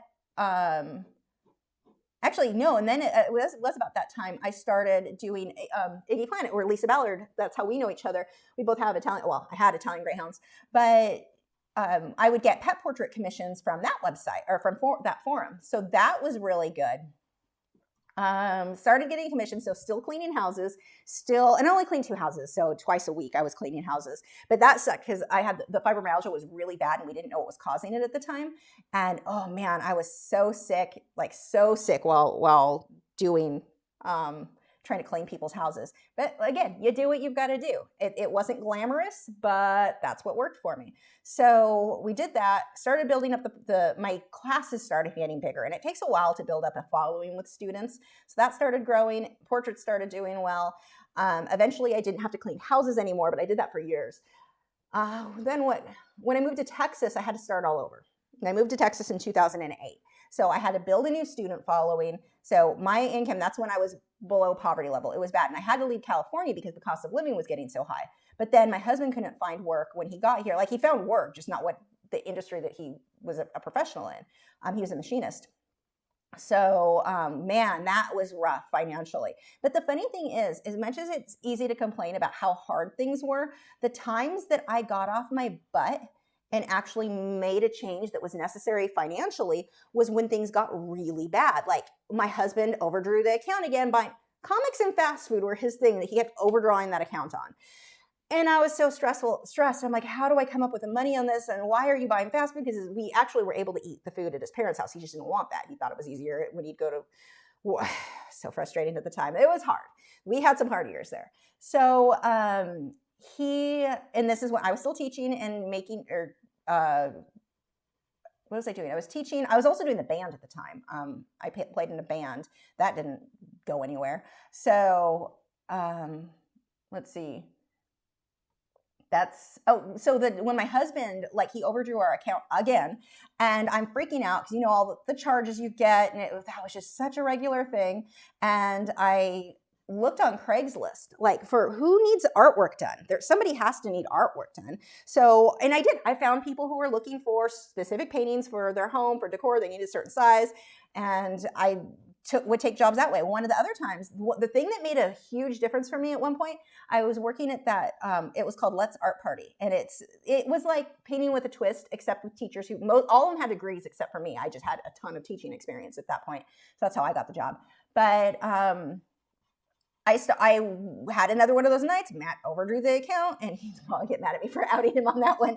Matt doesn't look at he does now, but he didn't used to look at the account. It took me years to get him to pay attention to what money was in there. He was just like, or he'd look at it and go, oh, there's money, I can spend it. Yeah, but bills haven't come out of that yet. So he just didn't pay. He was off in his own little world. So he's always been bad about that. But anyway, that was one of the times that I saw the Let's Art Party thing. I applied, I got that job, and that really helped because that was like, God, they paid me like $20 an hour. So that was like, for me at the time, I'm poverty level, all of a sudden $20 an hour, like seriously? Oh my gosh. So that was really good. I quit that job because they had black mold in the building really bad, but they wouldn't do anything about it. And I ended up with a fungal heart infection. That's not fun, let me tell you. So it was bad. So anyway, I worked there for a couple of years, but it was enough, like it helped a lot. And then at this point, that's when YouTube started going. And so I started working that way. So that's kind of like how I got to this point. But it took a while to build a YouTube and to get to like with Patreon and get it to the point where I have a stable income. It was not an overnight thing at all. And the reason that I've been bringing up more, like the years that we struggled, is I think so many people, they assume that I started out not struggling, and it's just not the case. No matter where you're at, you can make something of yourself. Like I honestly thought I was going to be stuck living with my in-laws forever. I didn't think we'd get out. And I'm grateful for them that they let us live there, but we had a roof over our head, but it's never, you're not supposed to live with your in-laws. That's not supposed to be a thing. So there were some definite rough things that had happened.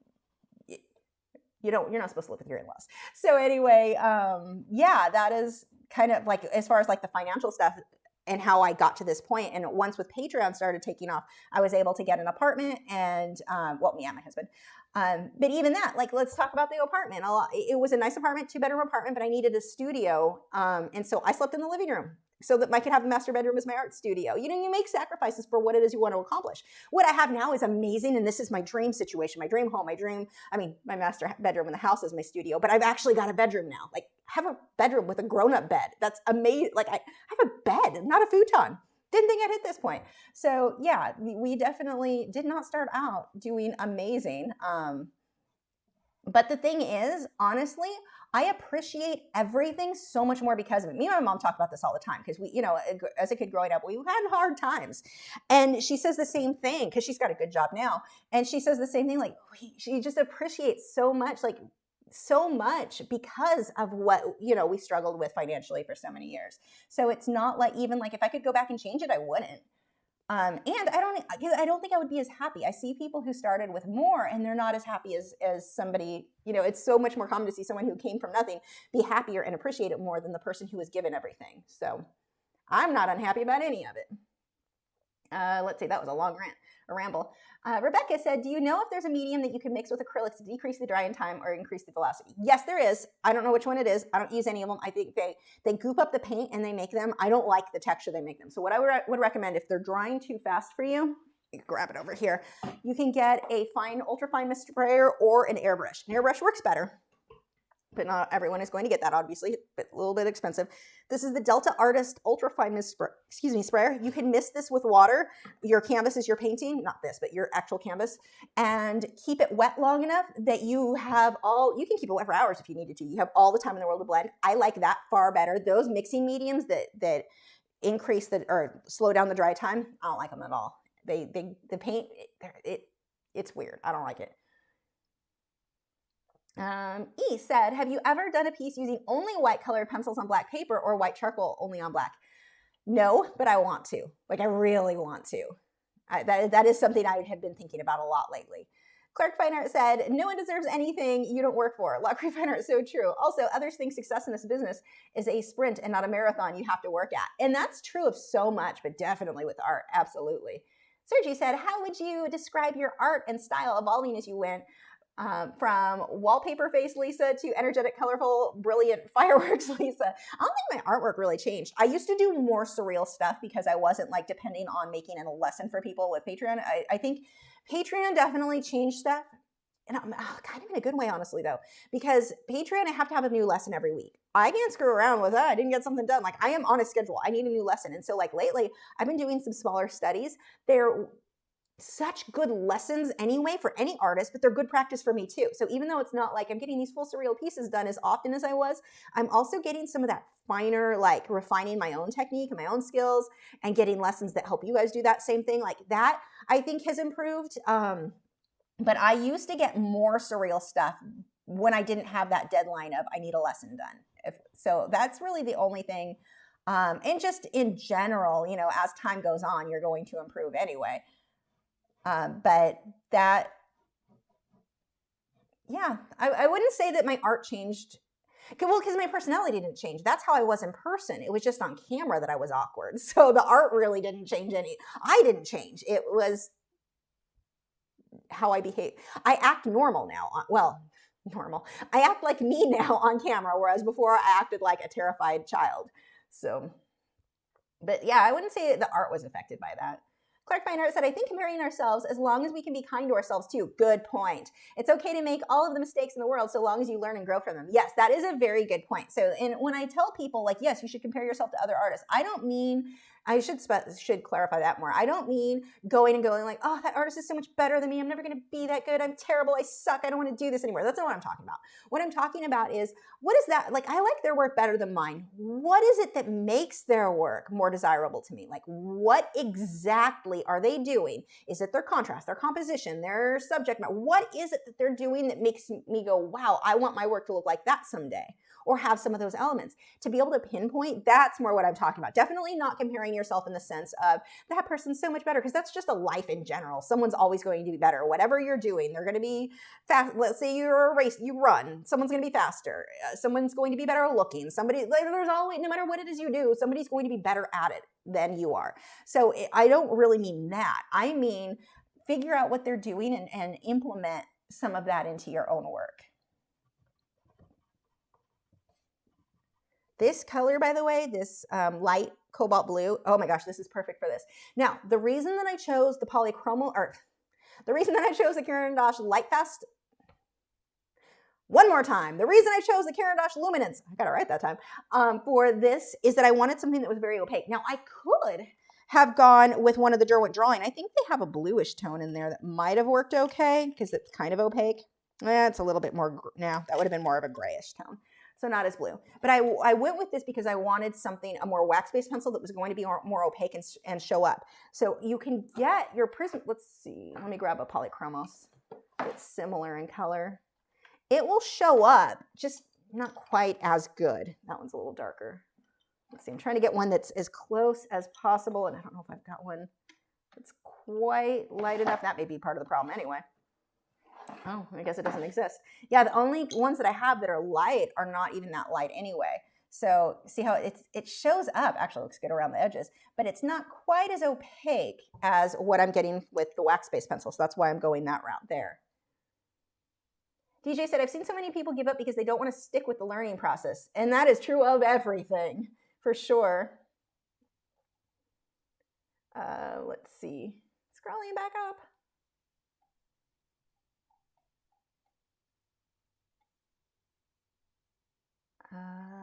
Hold on, trying to figure out where I was because that just jumped a long ways. Let me have some coffee while I'm at it.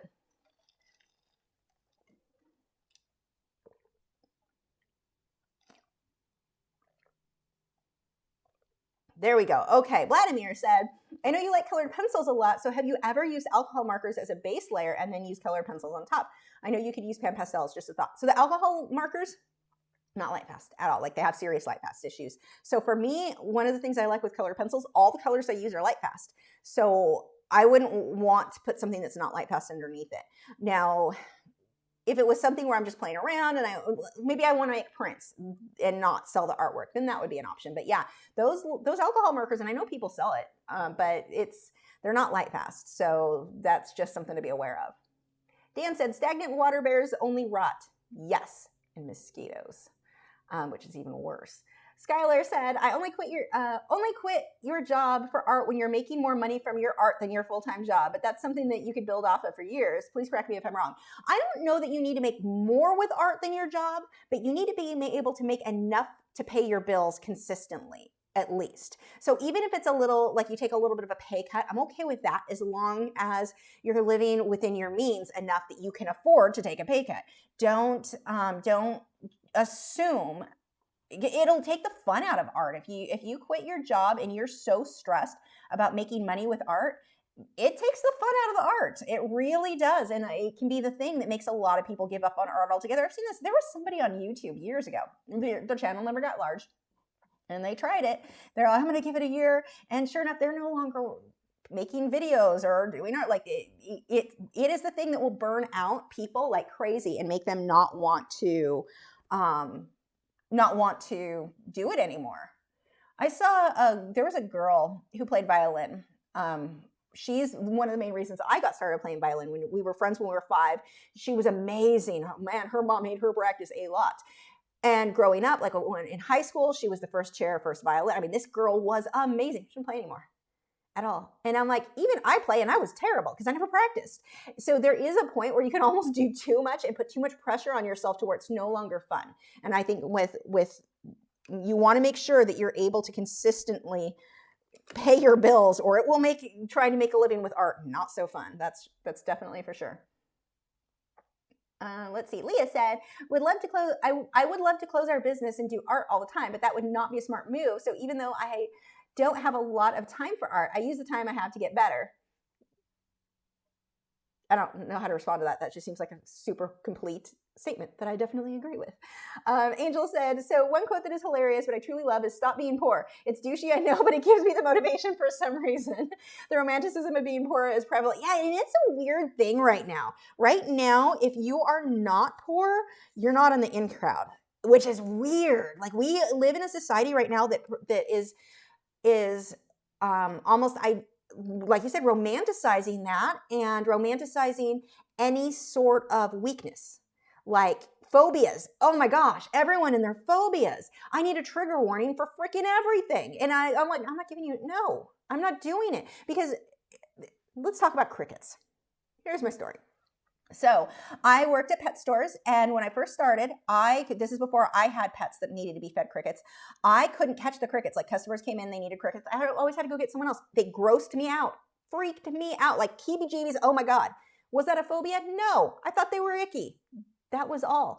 Eventually, over time, I was exposed to them more and more, and then I ended up getting a frog. I had to feed him crickets, and I loved the frog enough that I got over it. That wasn't a phobia because you don't get over it that easily. So many people these days are so worked up on wanting, I've got a phobia, they want to be a victim. Like they romanticize the concept of being a victim in everything.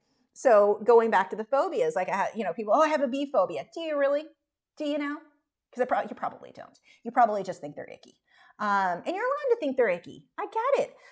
But it's not a phobia. Like we've gotten to where we want everyone else bending over for our things that we think are icky or whatever else. And it's like, really? Is that I don't know that that's the best thing for us. Sometimes maybe it's good for us to be exposed to things that are uncomfortable because we can learn from those. In my case, I have the cutest little baby crickets right now. They came from my red-eyed tree frogs. My tree frogs come Wednesday, hopefully. I got the crickets. They arrived yesterday, and they're they're the tiniest, and they're the cutest. Just why is it when things are tiny, they're cute? So cute. So if you would have told me initially that I would reach a point that I was like, oh, crickets are cute, those are cute because they're little, I would not have believed you. I was just like, oh, they're so icky. I want nothing to do with them. You get over it. But for some reason, we're living in a world where everyone is being catered to for everything they don't like. There was a girl who left college because they served pasta, and she didn't like pasta. And her whole something like that. Her whole childhood growing up, if she went to a friend's house, her parents made sure that they didn't serve pasta. And no one had it out while she was there, or whatever it was that her thing was. So when she got to college and they were having whatever it was in the cafeteria, she couldn't handle it. Had to go home, dropped out. Why are we creating a society of people being so weak they can't handle pasta? What in the world? Like, that is insane. And it wasn't, her parents created that mess, but it's like, it's a very weird thing to me right now where we're romanticizing weakness. Like, it's a good thing to be weak. It's a good thing to, and I don't understand. And I'm not saying we should be mean to somebody who has a problem either. I want to be sympathetic to an extent, but on the flip side, we've gotten to a point where everyone's like so over the top. I don't know why Stacy keeps texting me because she knows I'm live streaming right now. Stacy, if you're watching, maybe you're not. Maybe that's why you keep texting me. But anyway, it's a very weird time for sure. Like, almost we swung too far. People, I think, had a tendency to be too harsh to people and too critical in the past. And I think that there were things in the past. I'm glad that are many things from the past. I'm glad are not how they were in the past. So that's a good thing, but it's almost like we swung too far the other direction. And now it's like, okay, is that really where you want to go? Is that really going to make you happy? Because I don't think it's going to make you happy. Let's see. He just said, that's me. I want to go draw. Lots of my friends didn't bother with me anymore. Yeah, they learned. I would actually, and looking back, I'm like, that was so not hospitable. My husband, his friend from work, and his wife came over to our apartment when I'm painting. I'll be in the same room with you guys, but I've got to get this painting done. That was like my thing. I worked 8 hours a day. So some people do work more hours than I was working, but I was working 8 hours a day at the time. And I also taught an additional 2 to 4, depending, hours a week for my own painting class at the time that I would do that. I don't have time. You can have people over, but I'm painting. I mean, I'll paint in the room that you guys are in, but I'm painting. Mary said, hi, Lisa, I ordered the t-shirt. I wish you had an apron or art smock with the saying, oh, I don't think they have that as an option. That would be cool. I'm going to use a t-shirt as my new Lucky Paint shirt. That is awesome. I just put up too a new t-shirt design. I was going to wait, but then I was like, I really want it. It has the zombie snail. It's again with the words are hard, but this one has the zombie snail. Well, I hope it prints well. I ordered myself one, so I'll know. You guys may want to wait until I get mine. I'll tell you how it printed. I may have to make adjustments. I think it's going to be cute though. The other ones are more simple. I ordered that one too, the simple one. But this one has the zombie snail on it with words are hard and like a big black like paint splatter type thing. So anyway, that one it's in the merch store now, but if you want to wait until mine comes, and I'll let you know if I need to make adjustments to make it even better. But yeah, I'm kind of liking the whole, where I used to relax by playing World of Warcraft. I have not, my account is actually expired. I don't need to renew it. I don't have time to play. I've been doing t-shirt designs. I'm having a blast with the whole Teespring thing. That's like if I have a spare few minutes, that is what I want to work on before I go to bed. So that has been fun. But anyway, yeah, there's some more merch now. I really like the zombie snail. I swear, I'm designing those based on what I want for me. I need to find out what you guys want because I keep going like, I want this, so I'm going to make that one. Let's see.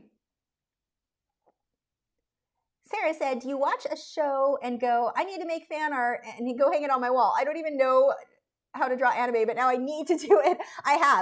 Back when, before they ruined Game of Thrones, I drew Daenerys, who else? Daenerys, Tyrion Lannister, and who was the other? Oh, Jon Snow. Those were the ones that I drew from, because I used to really love Game of Thrones.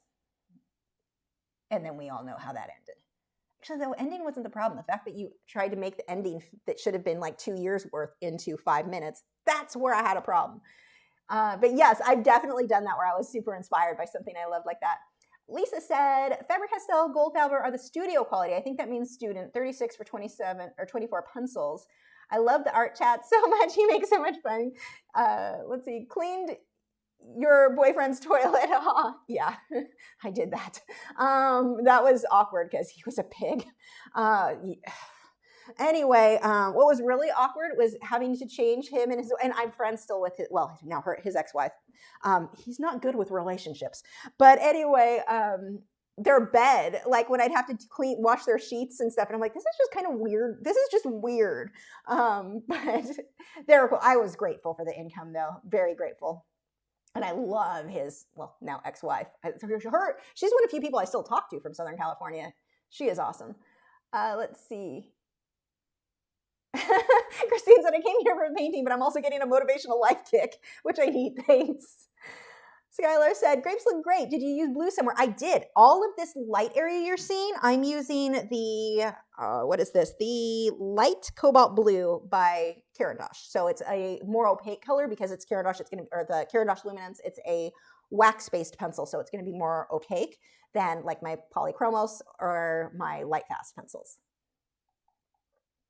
TK said, have you ever read one of those life coaching books or books about starting your business? I have not. I sometimes think about trying to read one, but not sure if it's worth the time. You know, I don't know. When the ones that I watch on, like where you can see videos of them and you're supposed to be all motivated, mostly I'm like, that is crap advice. Like, you are not setting that person up for success. Yeah, it's motivational, but the whole, like, so many of them do this, quit your job and go all in. No, please don't do that. That is not going to make, like, So no, I've not read one of those books. Ram said, living with in-laws below poverty level, futons, fungal heart infection. You wanted the truth about becoming an artist? Yes, that would be it. And, you know, I say all of that stuff, like the things that sucked during that time, but it didn't all suck. So much, too, I think has to do with the way that you view things. Like in my case, I liked walking at that time in night. I couldn't walk at night in California. Like that was not going to, that wasn't even walking in the day half the time. But it was like, even though, yeah, I have no money, I lived in a neighborhood that I could go on a walk, and I like to walk my dogs. And that was how I got out and got exercise. I didn't drive. So, you know, walking was my thing. But there were good, like focusing on the good when you were in the times where things were hard and rough and stressful, like trying to focus on, okay, but what is good? Kind of like your art, where I'm saying, you know, compare yourself to somebody else in order to improve your work, but not in a way of, I wish I had what they had, or I wish I was as good as they are. I'm never going to be as good. That's not what's beneficial to me. Like I remember walking around that neighborhood, and that's something to point out. I say I was below poverty level, but I was living in a decent neighborhood. Like it wasn't rich, but it wasn't like, it wasn't dangerous. And that's a big deal. Not everybody, there were times I didn't have that. Like there were times I lived in a neighborhood that was not so safe. So, you know, I don't want to make it sound like everything was so dire and terrible. You know, I try to focus on the things that were good. I was grateful for. I was sick a lot back then. That was before I kind of figured out how to handle my illnesses with diet. But, it wasn't, I also don't want to make it sound like, even when I talk about when I was a kid and sick all the time, it wasn't all bad. Like there was definitely a lot of good too. And so I always have been one to try to, like, when things are not where I want them to be, use that as motivation to change those things.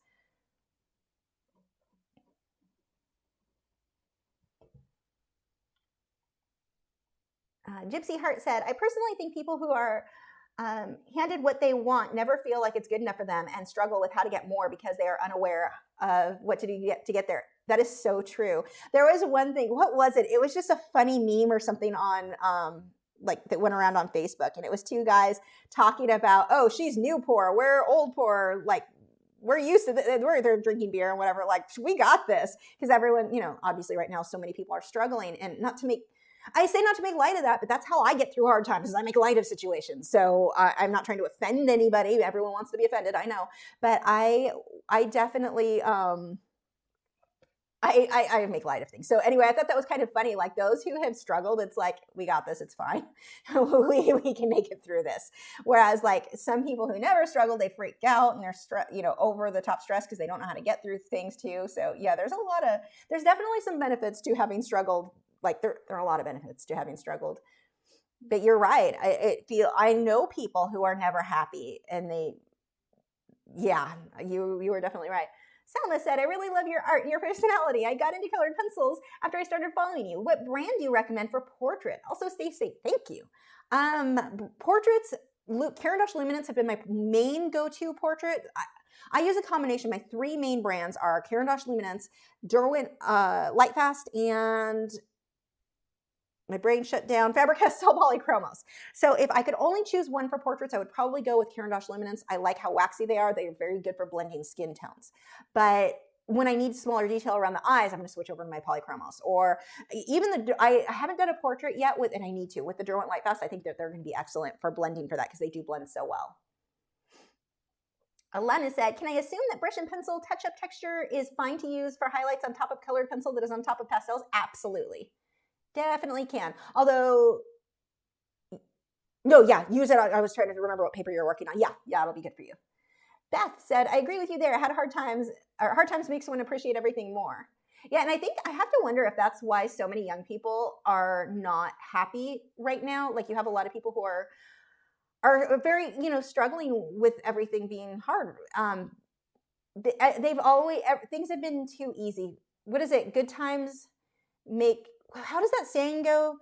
Good, hard times make for strong men make for good times make for weak men make for good times, or bad times. It goes through this cycle of, and it seems like we're getting to that point where everyone's like, everything was so good for so long, and now it's like, it's gonna go downhill now. I totally screwed up that quote. Someone correct me. Where were we? I'm scrolling up because there we go. Jenna said, am I part of this conversation? I don't know. Preserve family said, hello, hi. Skylar said, thank you for the input. You are welcome. Sergio said, when I started 2 years ago with polychromos and mixed media paper, I was looking up to you big time. And now that I was gifted the light fast pencils by Derwent, it still blows my mind. That is awesome. Clark Fine Art said, seems and don't want to stereotype, too many people live beyond their means and then have to spend their days working to live. And that is such a big deal. Like, you summed up what a lot of the problem, like, I had bankruptcies in my past. Like, I screwed up bad. This is one of the reasons I'm so passionate about don't go into debt. Do not get yourself into debt. Work, save, get a second side. Go clean your boyfriend's toilets or ex-boyfriend's toilets if you need to. Do what you need to do. Don't buy your art supplies on credit if you can avoid. I try to tell people don't do what I did because I'm speaking from experience. Because when we moved to Texas, my husband couldn't get work again. We didn't have any. We weren't using the credit cards to buy frivolous things. We were using them to pay because our rent went up, but our income did not. So it wasn't like we were being super crazy, but it made things a lot harder. And now the only debt I have is my house and my car. I don't do credit cards. I have one because you're supposed to for your credit, but I don't do anything like that. Gibson, I don't like when you stretch because every time you stretch, you pass gas. And then it's going to pick up on the mic and people are going to think it's me. And then they're going to be like, wow, you're blaming your dog for that? Really? Really, Lisa? No, really. Every time he stretches, it concerns me. He's doing it again, Gibson. So anyway, if you are new here, I have a greyhound who's here. I'll show you. Wait, I can't even see the camera. I don't have the right thing up. Here is said greyhound. Here, say hi. Hello. Okay. Anyway, what were we rambling about? Let's see. Yeah, going, especially as artists, because if you're making your income by your commissions and such, if you go into debt, you don't know. It's so hard to know. Are you going to eat, like, you get that money back anytime soon? Like, it's hard to depend on, stay out of debt as much as you can, for sure. But that's why, because we were bad enough that we had a bankruptcy, and dear God, I never want to go through that again.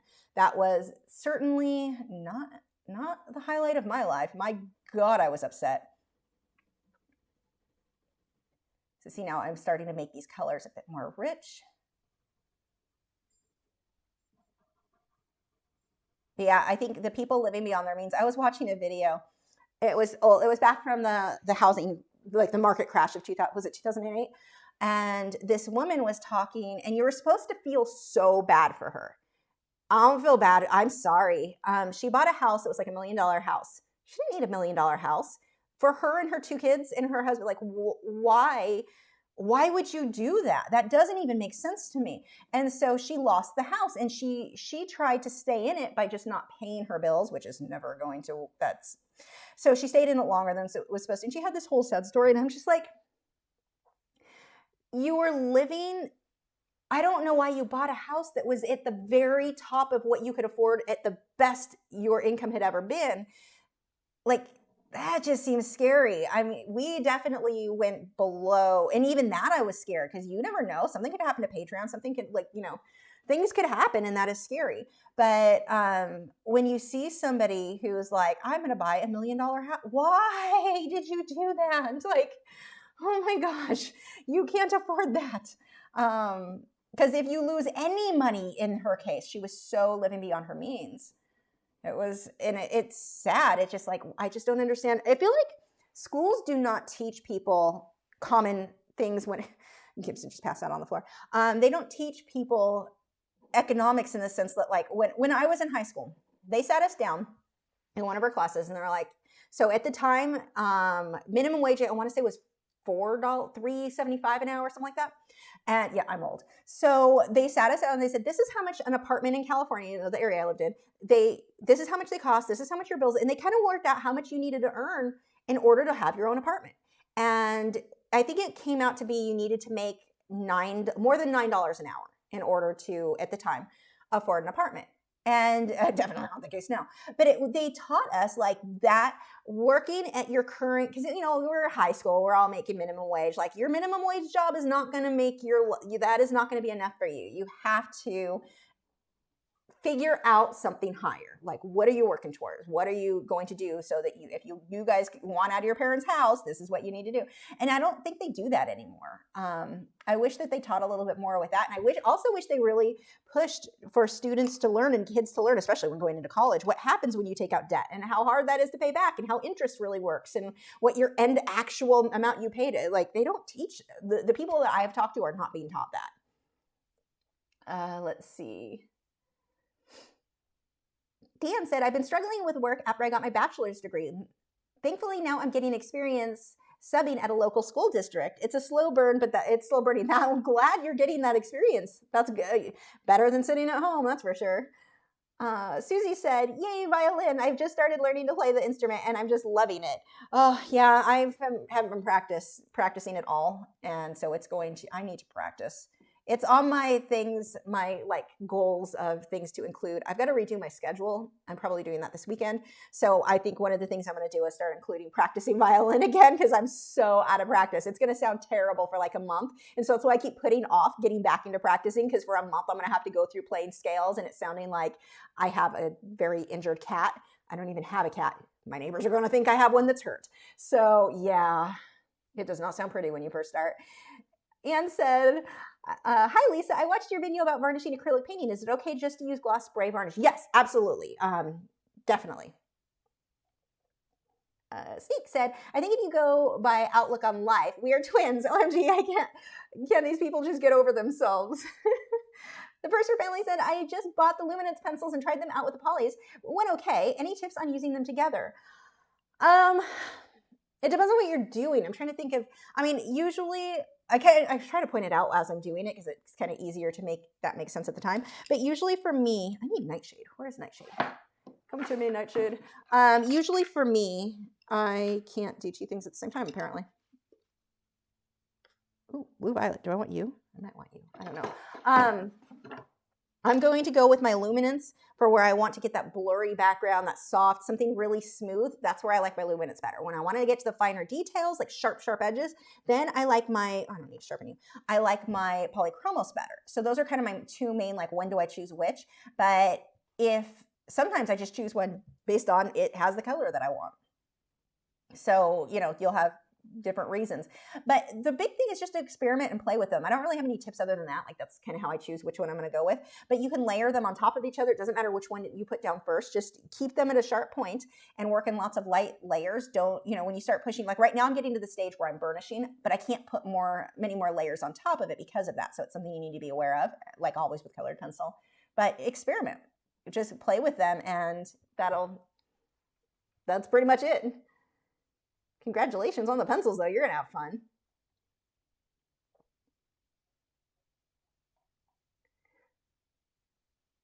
Nick said he's getting the doggy sweater zombie snow. That is awesome. I have to see pictures of Leo in that. Oh my gosh. You'll be the first, I think, that got one of the dog sweaters. I wish they would fit my dogs because greyhounds are shaped weird because they're like this super big chest and then like tiny belly and then the giraffe neck. So things just don't fit them right. But yes, I need photos of that for sure. Gigi said your grapes look very real. Thank you. And it's just a contrast. So it doesn't take a lot. It's not exact. You've got the reference photo right there. You can see they're not exact. But I'm really working on making sure my darks are really dark and my lights are really light. And you can keep fussing over this for another couple of hours. We're obviously limited on time. We'll be wrapping this up. But yeah, you keep working back and forth. Now I do want to show you really quick here how we can make it even look shinier using the touch-up texture and titanium white mixture.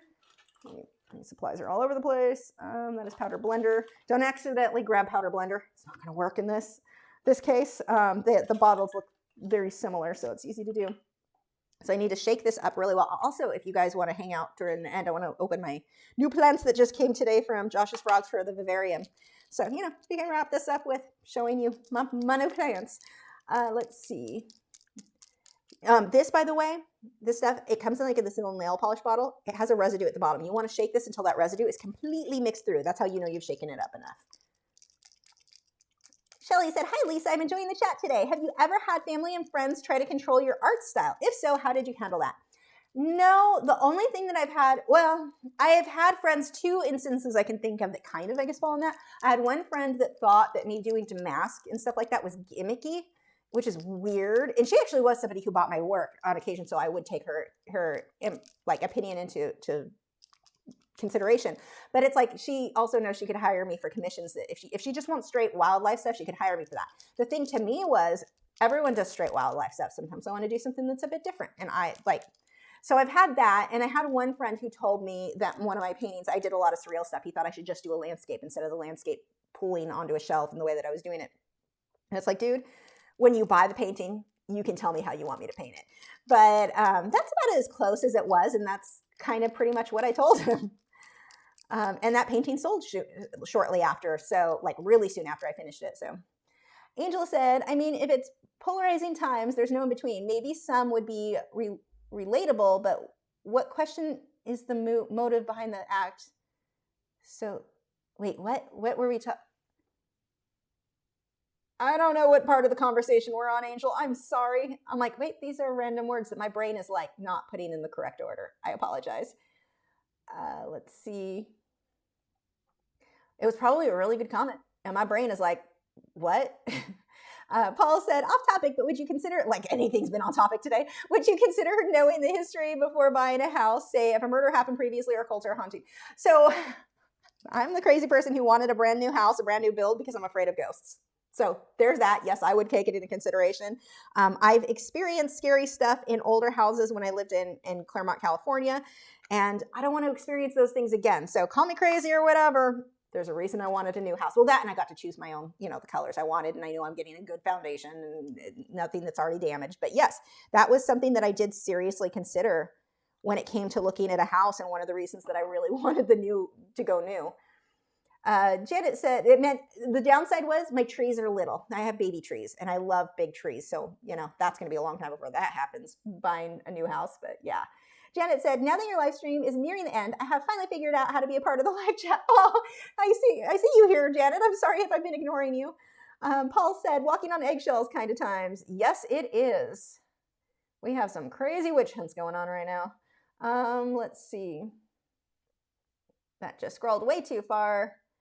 Okay, let me do this and then this is pretty much going to finish it up, and then we can do, or I'll show you the plants and I'll get caught up on comments. So I'm just mixing these together. Mine's a little bit thin on this time. I probably should put a bit more powder. You don't want to mix more than what you need. This stuff dries really fast. I think they should be listed in the video description. And I'm using a synthetic hog haired liner, and I can just get a few. I don't want to overdo this, but if I do overdo it, here's the good thing. If I overdo it, I just go over it with colored pencil when it dries. We're just going to get a few highlights. Just make them look a little shinier.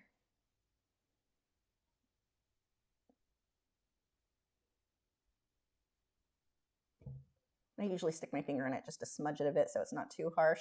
Now I let it dry about 10 minutes before I go over it with any colored pencil. If I needed to, I don't really need to today because I did not mix that much powder with mine. Mine is a little bit more of the touch-up texture than it is the titanium white. So it's going to dry a little bit more translucent. And I'm not always putting this exactly where it is on the reference photo. I'm putting it where I think it will look nice. You want to remember that reference photo is a guideline. You are not married to it. If you think it'll look better to make your contrast higher, make it whatever, you're the artist. You've got to figure out how to use that reference photo and make it yours, make it better.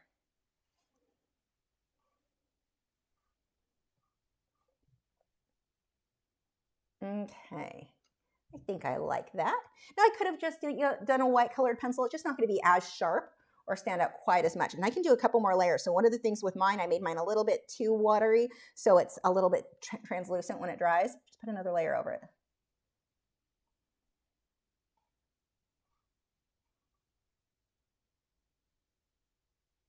This is going to make it look a bit shiny. Put a few dots.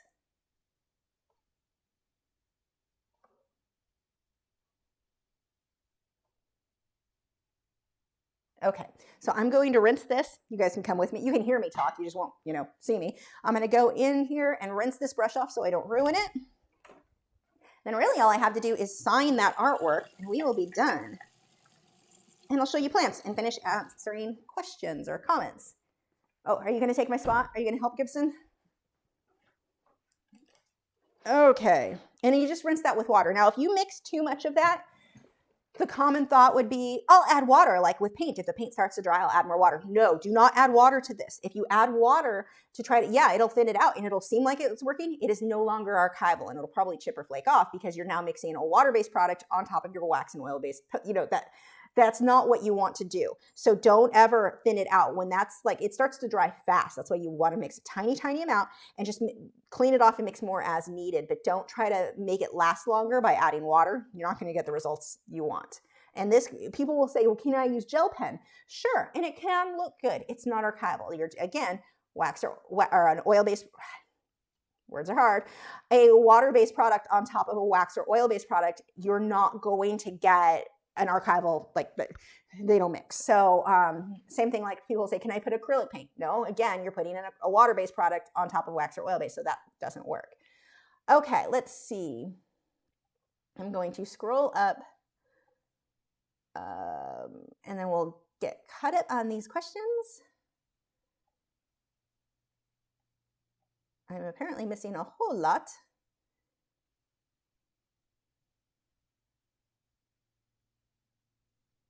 Okay, here we go. Oh, good. Now Potato's back with his other names. And okay, I changed it back to me. Sorry, I had not realized Google logged me in professionally.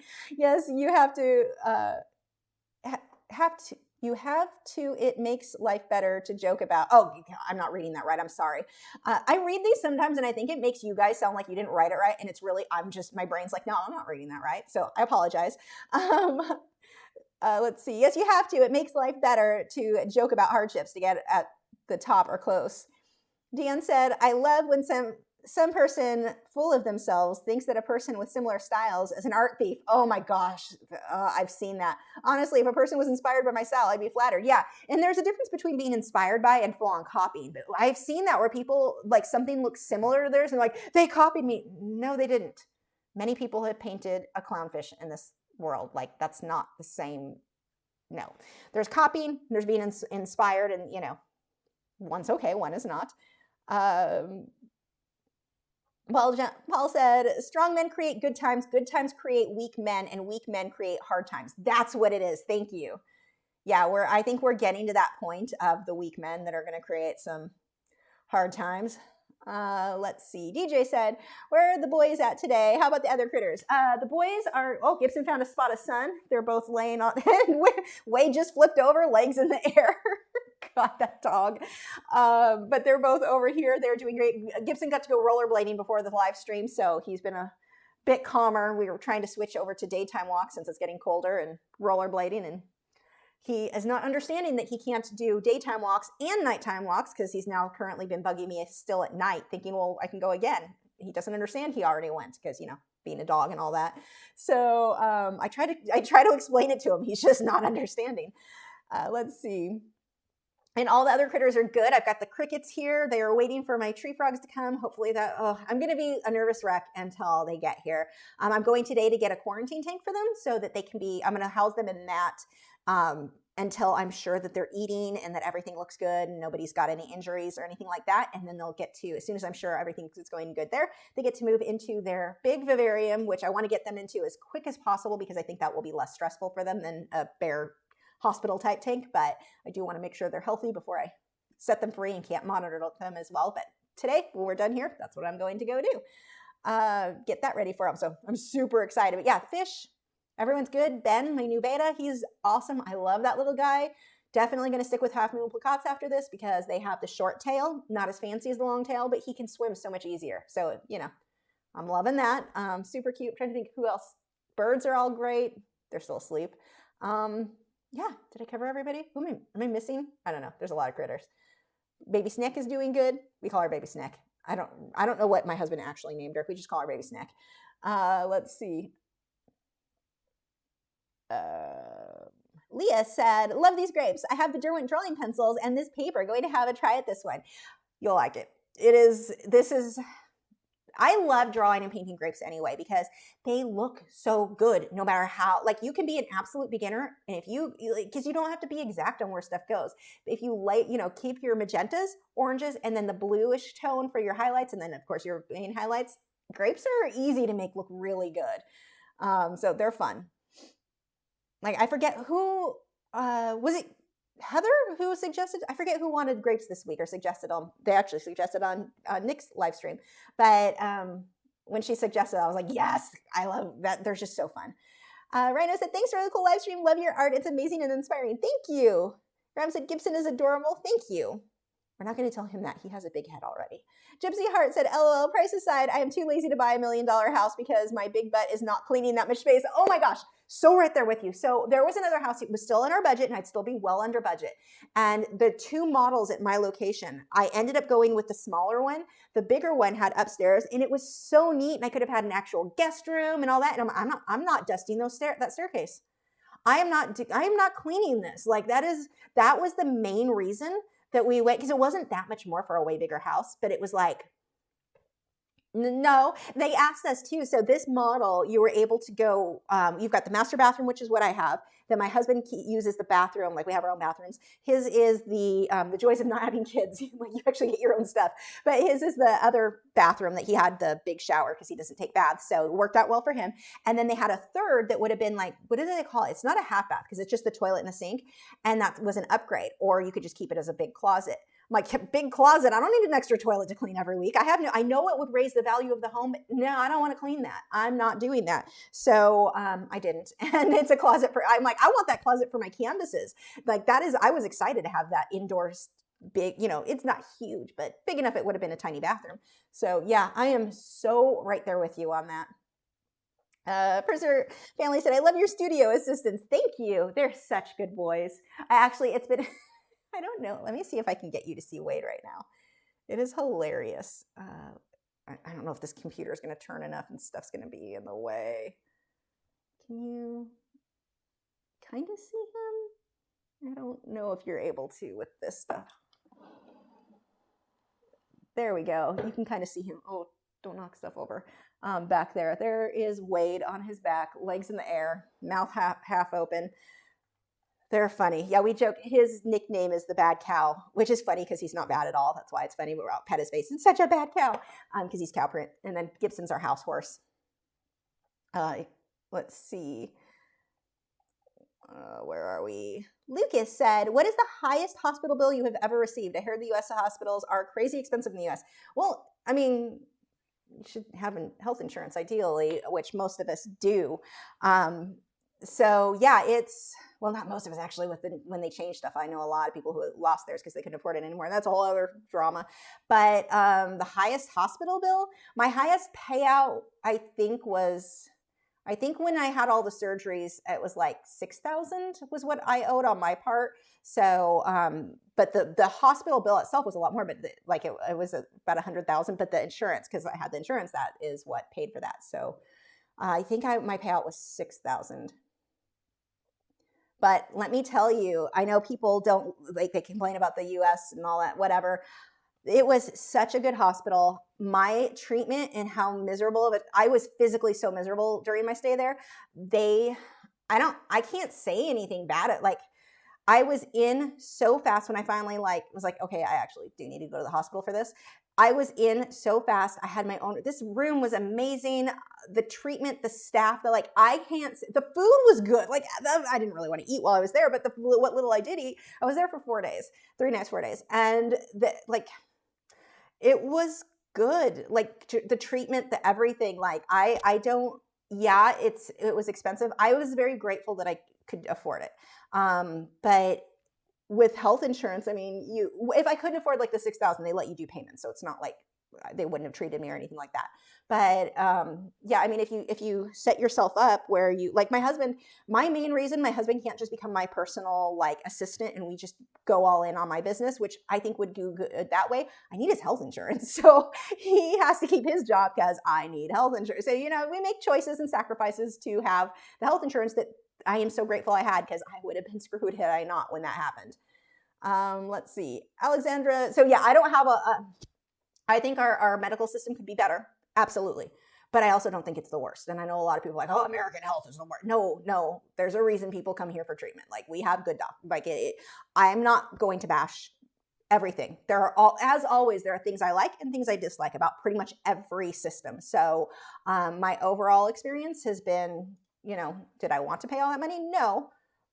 But I was grateful that I was in and treated immediately, and I just don't have anything, super bad to say. Alexandra said, your grapes look delicious. I'm laughing at now Wendy Gibson is just doing COVID-19 tests, checking your sense of smell. I have 2 dogs, so I know from experience. Oh my gosh, now it took me a minute. Like, what? Yes, no. Actually, Gibson doesn't smell anymore so much. Like, it's rare that he has odor combined with his noise.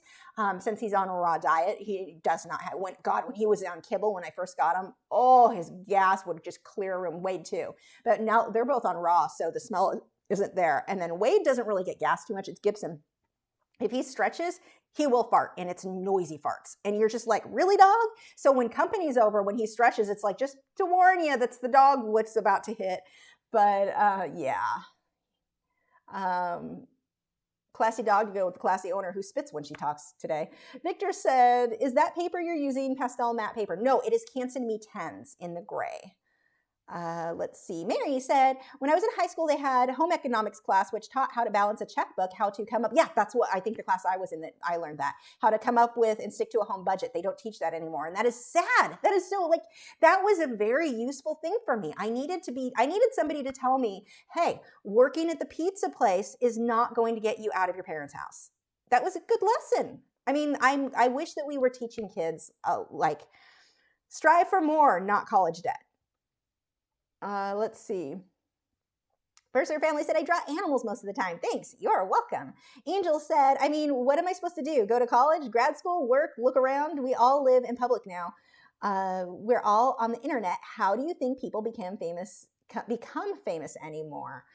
Just putting themselves out there. I mean, yeah, putting themselves out there in...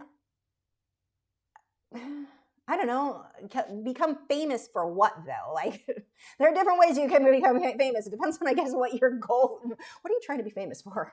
Let's see, you don't have to achieve anything. Joel Roberts. Let's see. Dan said, I can see it now. Lisa plays violin. Gibson, she is singing the songs of our people. Greyhound, scream of death. Neighbors 911. I need to report a murder. Yeah, I have a feeling I'll be getting texts from my neighbor asking what is going on over there. Christy Rebecca Feiner, hi, said, I'd love to see your plant unboxing. Oh, right. I was going to do that. We'll get him over here. He came from Josh's Frogs. Make sure I'm not giving anyone my home address. Oh, some weird people out there. Let's see. Oh, trying to go through the questions really quick, too, because I was way behind. Oh, my gosh, still way behind. Where were we? Here we go. Purser family, goodbye. Off. Thought I'd stop to see what you're up to. Love the grapes. Thank you. Have a good night. Clark Feinert said, my husband made me go shopping with him yesterday and then was like, do you really need 5 new plants for your studio? I laughed and said, yes, I do. 3 succulents, air plants, and a pothos. Pothos are one of my favorites. I love pothos.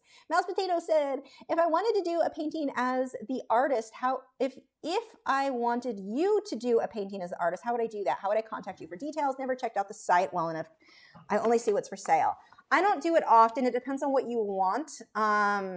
Email me. It's lisa@lachri.com. You can email me and I can give you kind of an estimate or whatever. It depends on what you want. I don't take all commissions anymore because just time, honestly. And I went on this rant about the vivarium I had built.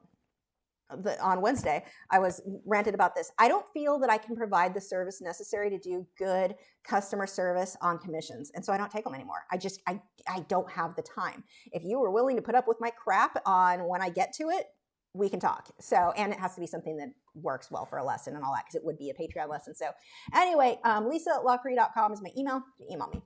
And let me know if I don't get back to you, because half the stuff's been going to my promotion folder, and I didn't know that because I try not to open the promotion folder so that I don't go shopping. And it turns out some important emails have been in there, and I don't know how many I've missed now. Let's see. Clark Feinart said, I also wanted another orchid, but it just didn't look healthy, so it could have been worse. Yeah, don't get the not healthy ones. They're hard enough to keep going well if they start out bad. Oh my gosh. Skylar said, a Greyhound rollerblading light bulb. Yeah, Gibson loves rollerblading. Leah said, I think I'm as excited as you about the tree frogs. Love frogs. Oh my gosh, so excited. DJ said, glad to hear everyone is doing fine. I'm excited to see your new critters soon. Me too. Clark Feinart said, yes, Heather suggested grapes. They look amazing. I remember who suggested it. I'm kind of amazed at myself right now because I don't remember names. I don't remember days. I don't remember anything. So I'm surprised I remembered that. Let's see. Carla said, hi, Lisa, I love frogs and wanted to get some.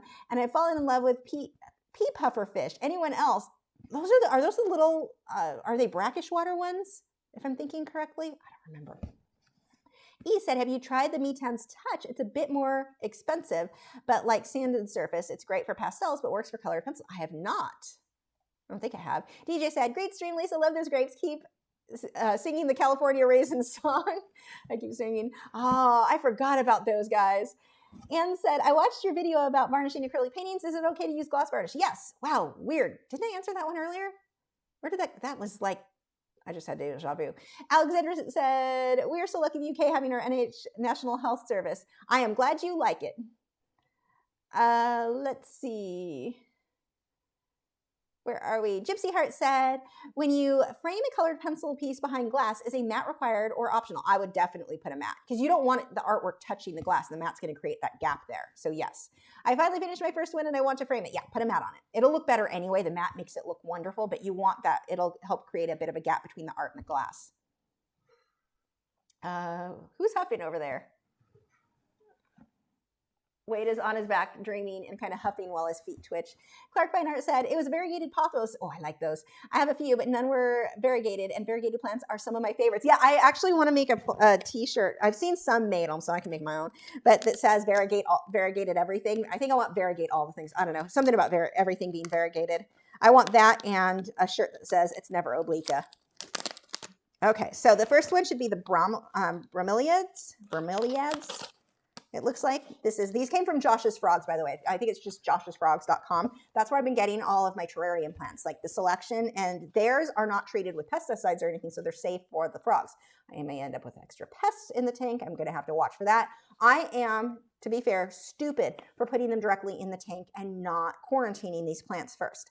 I've not had any issues with them, and I may eventually have to put beneficial like bugs that will eat those, what are they? Why can't I think of the word? Predatory bugs that eat some of the bad bugs. So that is a possibility by me putting stuff directly into the tank. So far, I've had no problems with the stuff from Josh's Frogs, and I pretty much put everything in together, and they were all, everything I bought within the last couple of weeks. So it's like they were all exposed to each other anyway. Moving forward, as I get that tank more established, if I do put stuff in, I may start quarantining stuff for a bit. And so when you quarantine, you're watching for a few things. Sometimes a plant can have a virus, and there is no cure for that. That plant just needs to be destroyed. Usually you're not going to catch that. Going into a situation like this in a vivarium, if it has, you may have a plant for years and not show any symptoms, so I'm not quarantining so much looking for that. What I am looking for are pests, like mealybugs or anything like that. I don't really have to worry about spider mites in the case of it's too humid in the vivarium, so they wouldn't live anyway. But so I have these three. Did I just order three? So these bromeliads, they will hold water, and these ones get these ones are more purple than the last ones I got. They've already got the purple in them. When they get with more light, let me see if I can make it so you guys can see. When I get with more light, they are going to, this camera is too up close, so we'll just keep it back here. They will turn more of a burgundy bold red. These are the fireball, but they get a real nice redness to them. And these ones are way better looking than the last, because I've gotten two of these before. from them, and these ones look way nicer than the last batch. So that was number 1. Now these are, wait, why are there 4? I don't know what else I ordered. I know 2 of these should be the, let's see, they're up so well. Yeah, so here is the Magravia. These are little, and this is one of the reasons I didn't want to open this before the stream, because I've got to go put these in the tank right away. These guys want super high humidity, so they're perfect for a vivarium. Let's see if I can open this without damaging it. These guys, for like this little piece, is stupidly expensive. The good thing is if you can get it to grow, you can sell cuttings of your plants. But let's see. Where were we? Questions was... Carla said, pea pufferfish are teeny tiny freshwater fish. Google them. They show their front teeth, so thank you. Oh, I need to look at them. I don't have a freshwater tank, though. Anne said, I saw that you use spray matte varnish and liquid gloss varnish. Is it okay to just use, yeah, just use spray varnish start to finish. You know, that's definitely a way you can go. So here's this guy. Where are these texts coming from? Okay, I have 7 texts from Stacy. Stop texting me, Stacy. Let's see, can you see? There we go. So these are they're a shingling plant, and they will grow on the back. They have to be removed from the moss here, but they want lots of humidity. So they don't look super impressive because they're, like I said, these are the more expensive ones that I bought, but this may be the cheaper one of the 2. This is just like a plain green, but I've got some that have a copper variety.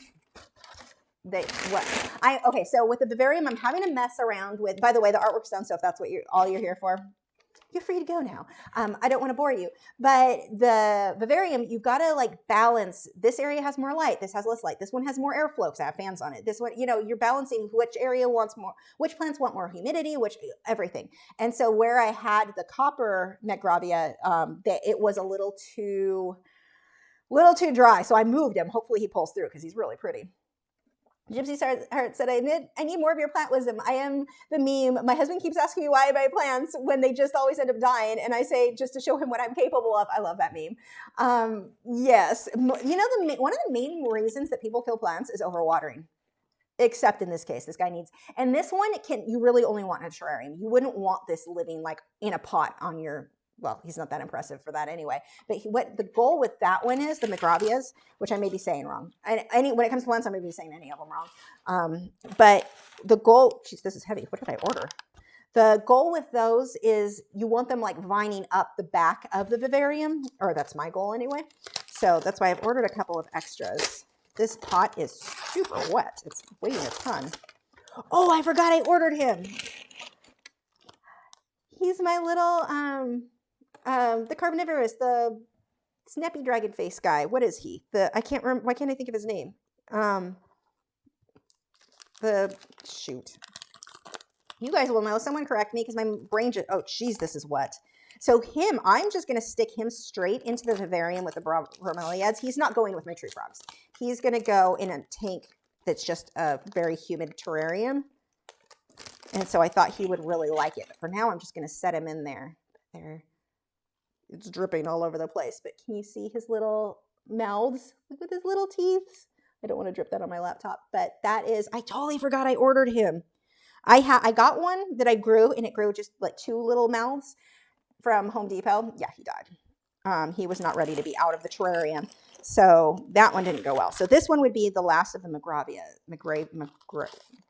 Something I'm saying wrong. Let's see. Oh, yeah, this is it's a Magravia something, UMB. Actually, does it say on this? Yes. Okay, so this is the Magravia umbellata, a shingle plant. So this is the one that edges, and I don't know if I just lost my paper. I don't know if he'll show in the thing. The edges of his leaves are lined with white. So I thought that was really pretty and would look really pretty if I could get it to grow. I'm always so impressed with the Josh's Frogs order. That's why I felt comfortable ordering the frogs online from them, because it's like, okay, I know they pack their plants well. So apparently they have pretty good standards with stuff. And they were very picky. Like, they check the weather. If the weather is going to be too cold, they will not ship the frogs. Like, they have very, very specific requirements, especially for red-eyed tree frogs because they're more sensitive. So that's what made me feel comfortable, because the plants have come so well. So this one, can you see that the edges, I don't know if it really shows, the edges of the leaves and the vein in the middle are kind of white. So this is another McGravia. This is a nicer size. And that little piece ideally will take over the whole background if I can keep it alive. That's going to be the big if. Venus flytrap. Yes, thank you. That is what it is. I'm glad you guys know names. I forget the words. I forget all the words. Let's see. Clark Feiner said, I really want one of those. I heard distilled water only for carnivorous plants. Don't have one, so I'm not sure. And possibly, and that's all he's going to get anyway, because he's going in my terrarium, which all of my terrariums only get distilled water. So that won't be a problem for him. And I wonder, though, because I think the one that I killed, he wasn't getting distilled, so because he wasn't in the terrarium, so that may make sense. I know my zebra plant, ooh, my zebra plant's looking droopy. He wants distilled water, too, so I switched him over, and he stopped getting crispy edges. But yeah, that makes sense. Gypsy Art said, probably overwatering. I'm always used to trying to force water down my kids' throats. I can imagine I probably do the same to plants. Hydrate you heathens, hydrate. Oh my God, you're hilarious. So yeah, usually most plants you want, and there are some exceptions, and for me, the ones that are the exceptions are the ones I'm like kind of not so interested in anymore, unless it lives in the vivarium. The ones that want to stay too wet, I don't want to deal with the level of fungus gnats that it would create. So most plants, you're going to want them to either dry out all the way or most of the way. At least, even the aroids, I want at least the surface to dry out a bit. So that is the main reason that people will end up overwatering. I mean, even once a week can be too much for some plants. So you are far better when it comes to plants to underwater than overwater. Underwater you can fix. Overwater, you rot those roots, and the plant will look like it's thirsty. It'll start getting droopy, and you're like, oh, you're droopy. You must need more water. Make it worse. So yeah, there are your plant tips. But 3:25. Oh my gosh, we are late. Thank you guys for hanging out. I'm pretty happy with how the grapes turned out today. I'm really liking this paper because it shows the colors seem to be more accurate than we typically get on the live streams. I don't have to like go photograph this and repost it later. So that's good. Anyway, DJ said, I bought a Venus flytrap for my daughter and named him Jaws. It's awesome. Thank you guys so much for joining. We will be back Wednesday. I don't know what we're doing on Wednesday yet. I'm not sure. Make sure to check out the merch store. We've got some new stuff. We've got the zombie snail there now too.